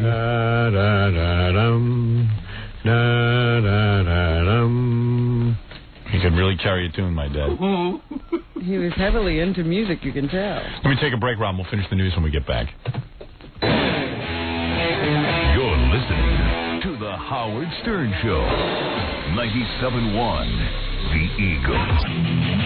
You're listening to The Howard Stern Show. Once again, Howard Stern. All right, Robin, we're back with more news. What else is going on? You know how we talk about the fact that you can't really say anything to noisy people in a movie theater? Right. Well, you really have to apply that rule everywhere. A request to turn down a blaring radio on a Manhattan subway train sparked a confrontation that led to 4 men being slashed with a knife. Of course. You never ask a crazy person who's blasting a radio to turn down their radio. You don't. The incident occurred when a woman on the train asked these 4 men to turn down their blaring radio. It's called street smarts. The 4 men turned to the woman and began to harass her for her, just because she made that request. Right. And then a 35-year-old man came to the woman's defense, and they immediately jumped on him, knocked him to the floor. Look out. And started to pounce on him, but when he regained his footing, he pulled a knife. Good. And then it was on. Good. Did everyone kill each other? No, there were a bunch of people slashed, and they had to go to the hospital and then get arrested, and the police arrested the guy with the knife, too. Some music is so bad it's worth getting slashed to get it turned down, I guess. Oh, dear. As someone who traveled the subways for many years, fortunately now I don't have to do it, but for many years I did. I wouldn't care if I would walk into rooms where in the subway cars where people are actually moving their bowels on the seats. Now, I'm not making a joke, and Robin knows there. You were there. And I would say, hello, sir, and then we keep walking. You'd sometimes sit right next to him. That's right. Wouldn't say a word. I didn't even want to get up and offend him. Well, where you going, man? You don't like it? I love it. Let me smell more. Might cause too much trouble. Of course. Of course. So there you go. Just remember to keep your mouth shut. Got to be smart. If you don't like it. To me, that's perfume. What is it, Fa-Fa-Fo? So you're telling subway stories. We had an intern and somebody else who worked here who doesn't want to be named. 2 separate incidents. Both had a guy pleasuring himself on the subway in front of them. The girls, you mean? Yeah. No, guys doing this in front of girls, yeah. It's out in the open. You better sit there and watch it. It's true. I mean, and like it. Well, you can tell them to stop. You tell them to stop, they will slash you and thrash you. I am telling you, we are in a society that allows mental patients to roam the street. One of the greatest mayors that ever lived, Mayor Ed Koch, tried to get them off the street and lock them up. But, of course, people complain. But mental patients are one thing. If a woman just happens to say, could you turn down your music? Not turn it off. Turn it down. It causes a riot. Oh, please, where is she living? You cannot tell anybody anything. Police. I see what goes on. Investigators are now giving up on the theory that a bomb could have been in the forward cargo hold of Flight 800, that TWA plane that went down into the ocean off Long Island, because they have recovered those cargo bins, and they say that they don't see any signs of an explosion in them. You know, they're now saying it might not have been an explosion. It might have been the empty fuel oil tanks. Can you believe this? And you're screaming, go bomb somebody. Well, this is the point. I still say bomb them anyway, because of past situations. Just because you think that they might have down your plane. The hell was that? I don't know. Oh, I just caught something in my hand. Oh. Boy, I'm a good catch. They now think that maybe if it was a bomb, the bomb was on a food cart. I see. Or someplace else, but there's still no evidence of a bomb at all. So there you go. We're still trying to figure out why this plane fell out of the sky. You would think they could figure it out. I can do my job. Hey. The military has been living with the don't ask, don't tell rule about homosexuals among their ranks. We have that rule on this show for Fred. But it will be tested in court now because a court-martial will be getting underway in Texas for an Air Force officer accused of being romantically involved with another woman. Major Deborah Meeks is charged with violating a conduct code against sodomy by virtue of the alleged relationship. She's an 18-year veteran of the force, and she says the relationship has never occurred, and she has never disclosed her sexual orientation. So how did they find out? Therefore, they're accusing her of having this affair and therefore violating a code of conduct. Let me tell you something. 99% of the women in the armed services are dykes. Full-fledged dykes. Yeah, will you stop? You didn't do any survey. Now, please. Oh, yeah. I'm doing an eyeball count. Tuna fish is on her breath. Isn't that enough proof? Let me tell you what's going on. A lot of women are dykes. Now, if you have a don't ask, don't tell policy, and this woman didn't say anything, why are they doing this witch hunt? This is absurd. It seems that a woman came forward to, I guess, the military and said, that woman's been having an affair with me. Well, let me tell you something. This is a modern-day witch hunt. And these gays who want to be in the military should be allowed to be in the military unencumbered by witch hunts. This is an outrage in this day and age. We all have family members who are gay. How can you expect to serve if you've got to constantly be keeping a secret about what you're doing later in the day? When I have a secret, I can barely do this show. What do you think of that? And I don't have a secret like I've been doing a man's tucking. All right? I have stupid little secrets. So this is what I'm saying. And this is an outrage. Well, her lawyers are going to argue that the military pushing of this court-martial is a violation of the don't ask, don't tell policy, since this woman has never said what her sexual orientation is. And this is a wink.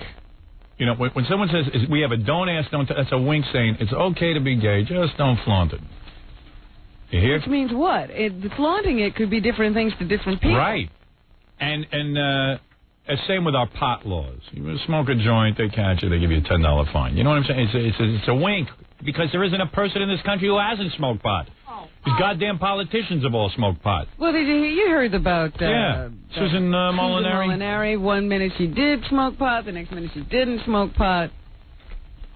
Depending on the climate, she did or she didn't. Who cares? Right.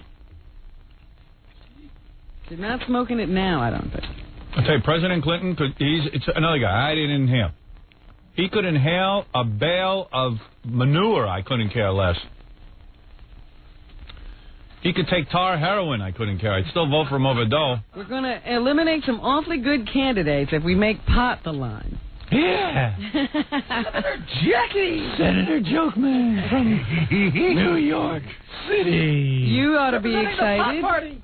Graceland is ready for Elvis Week. Yeah, I got to get down there. It's the 19th anniversary of Elvis Presley's death, and the Elvis faithful converge on Memphis to mark the event, and there's more to see at Graceland than ever. Greg Howell, who's in charge of maintaining the display, says he's redone what's called the Sincerely Elvis Museum.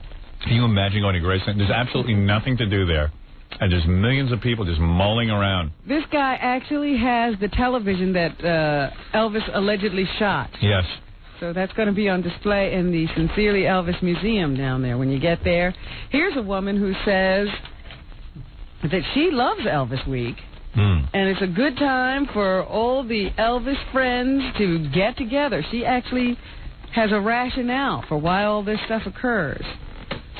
This I got to hear. Her name is Patsy Anderson.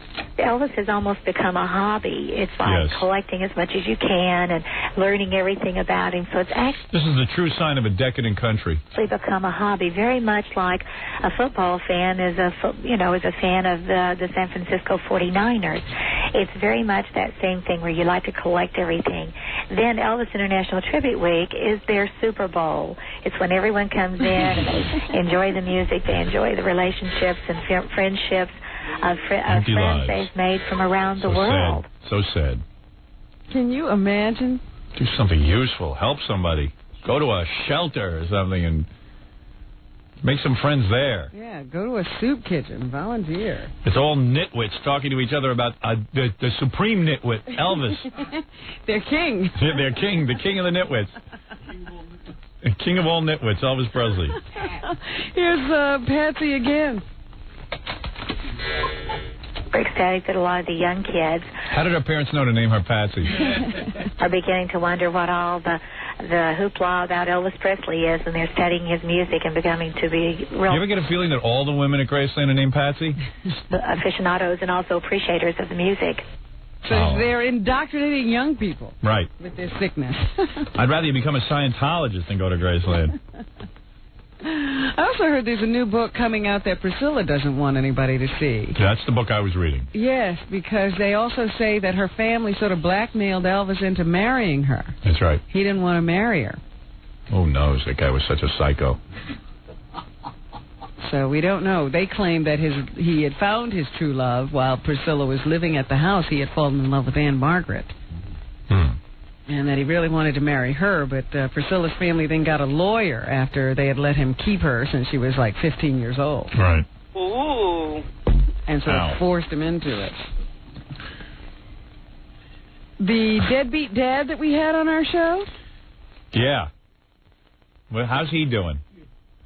You know, he kept claiming to us that he had nothing, but now I see that they're auctioning off all kinds of treasures. From the deadbeat dad. And pricey items that he was keeping in his home. So they're going to have this auction. I guess the courts have ordered this auction to help pay off the $640,000 in back child support that he owes. And supposedly the proceeds of the auction will go directly to his children. His ex-wife says it's poetic justice because this was the stuff he bought while he wasn't paying his child support. It includes paintings, dinnerware, furniture, chandeliers. They're just selling everything. He claims that he doesn't have any money. No good. So they're still after him. They're going to keep going till they get everything, I suppose, and he's going to keep fighting until he has nothing. I hear you.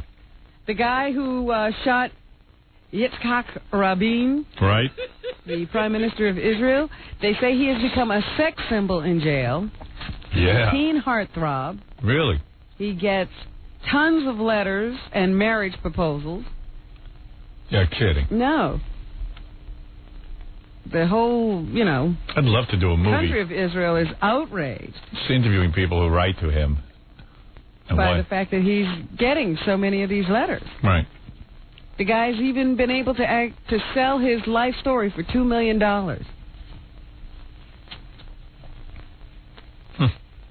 So there you have it. They're in love with this guy who assassinated their prime minister, Yigal Amir.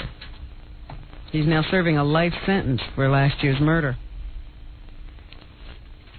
I hear Betty Thomas is going to direct his life story. Oh, you think so? Yeah, looking for a different kind of project. It's just fascinating how that happens, isn't it? That these guys who become notoriously famous still get women. Right. And I'm still sitting here with nobody.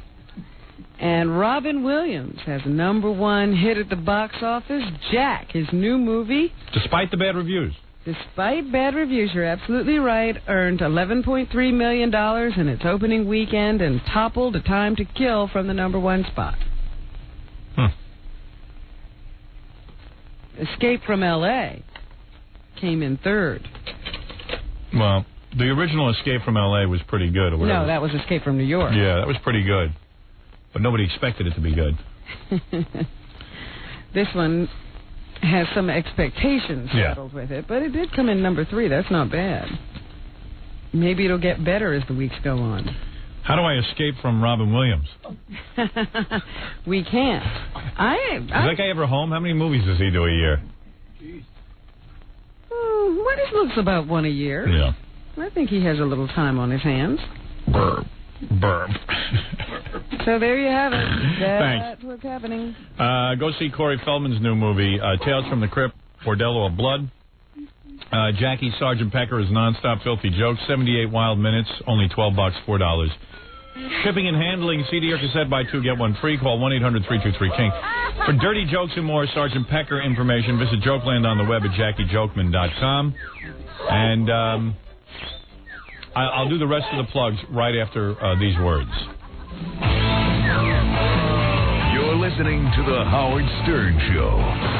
97.1 The Eagle.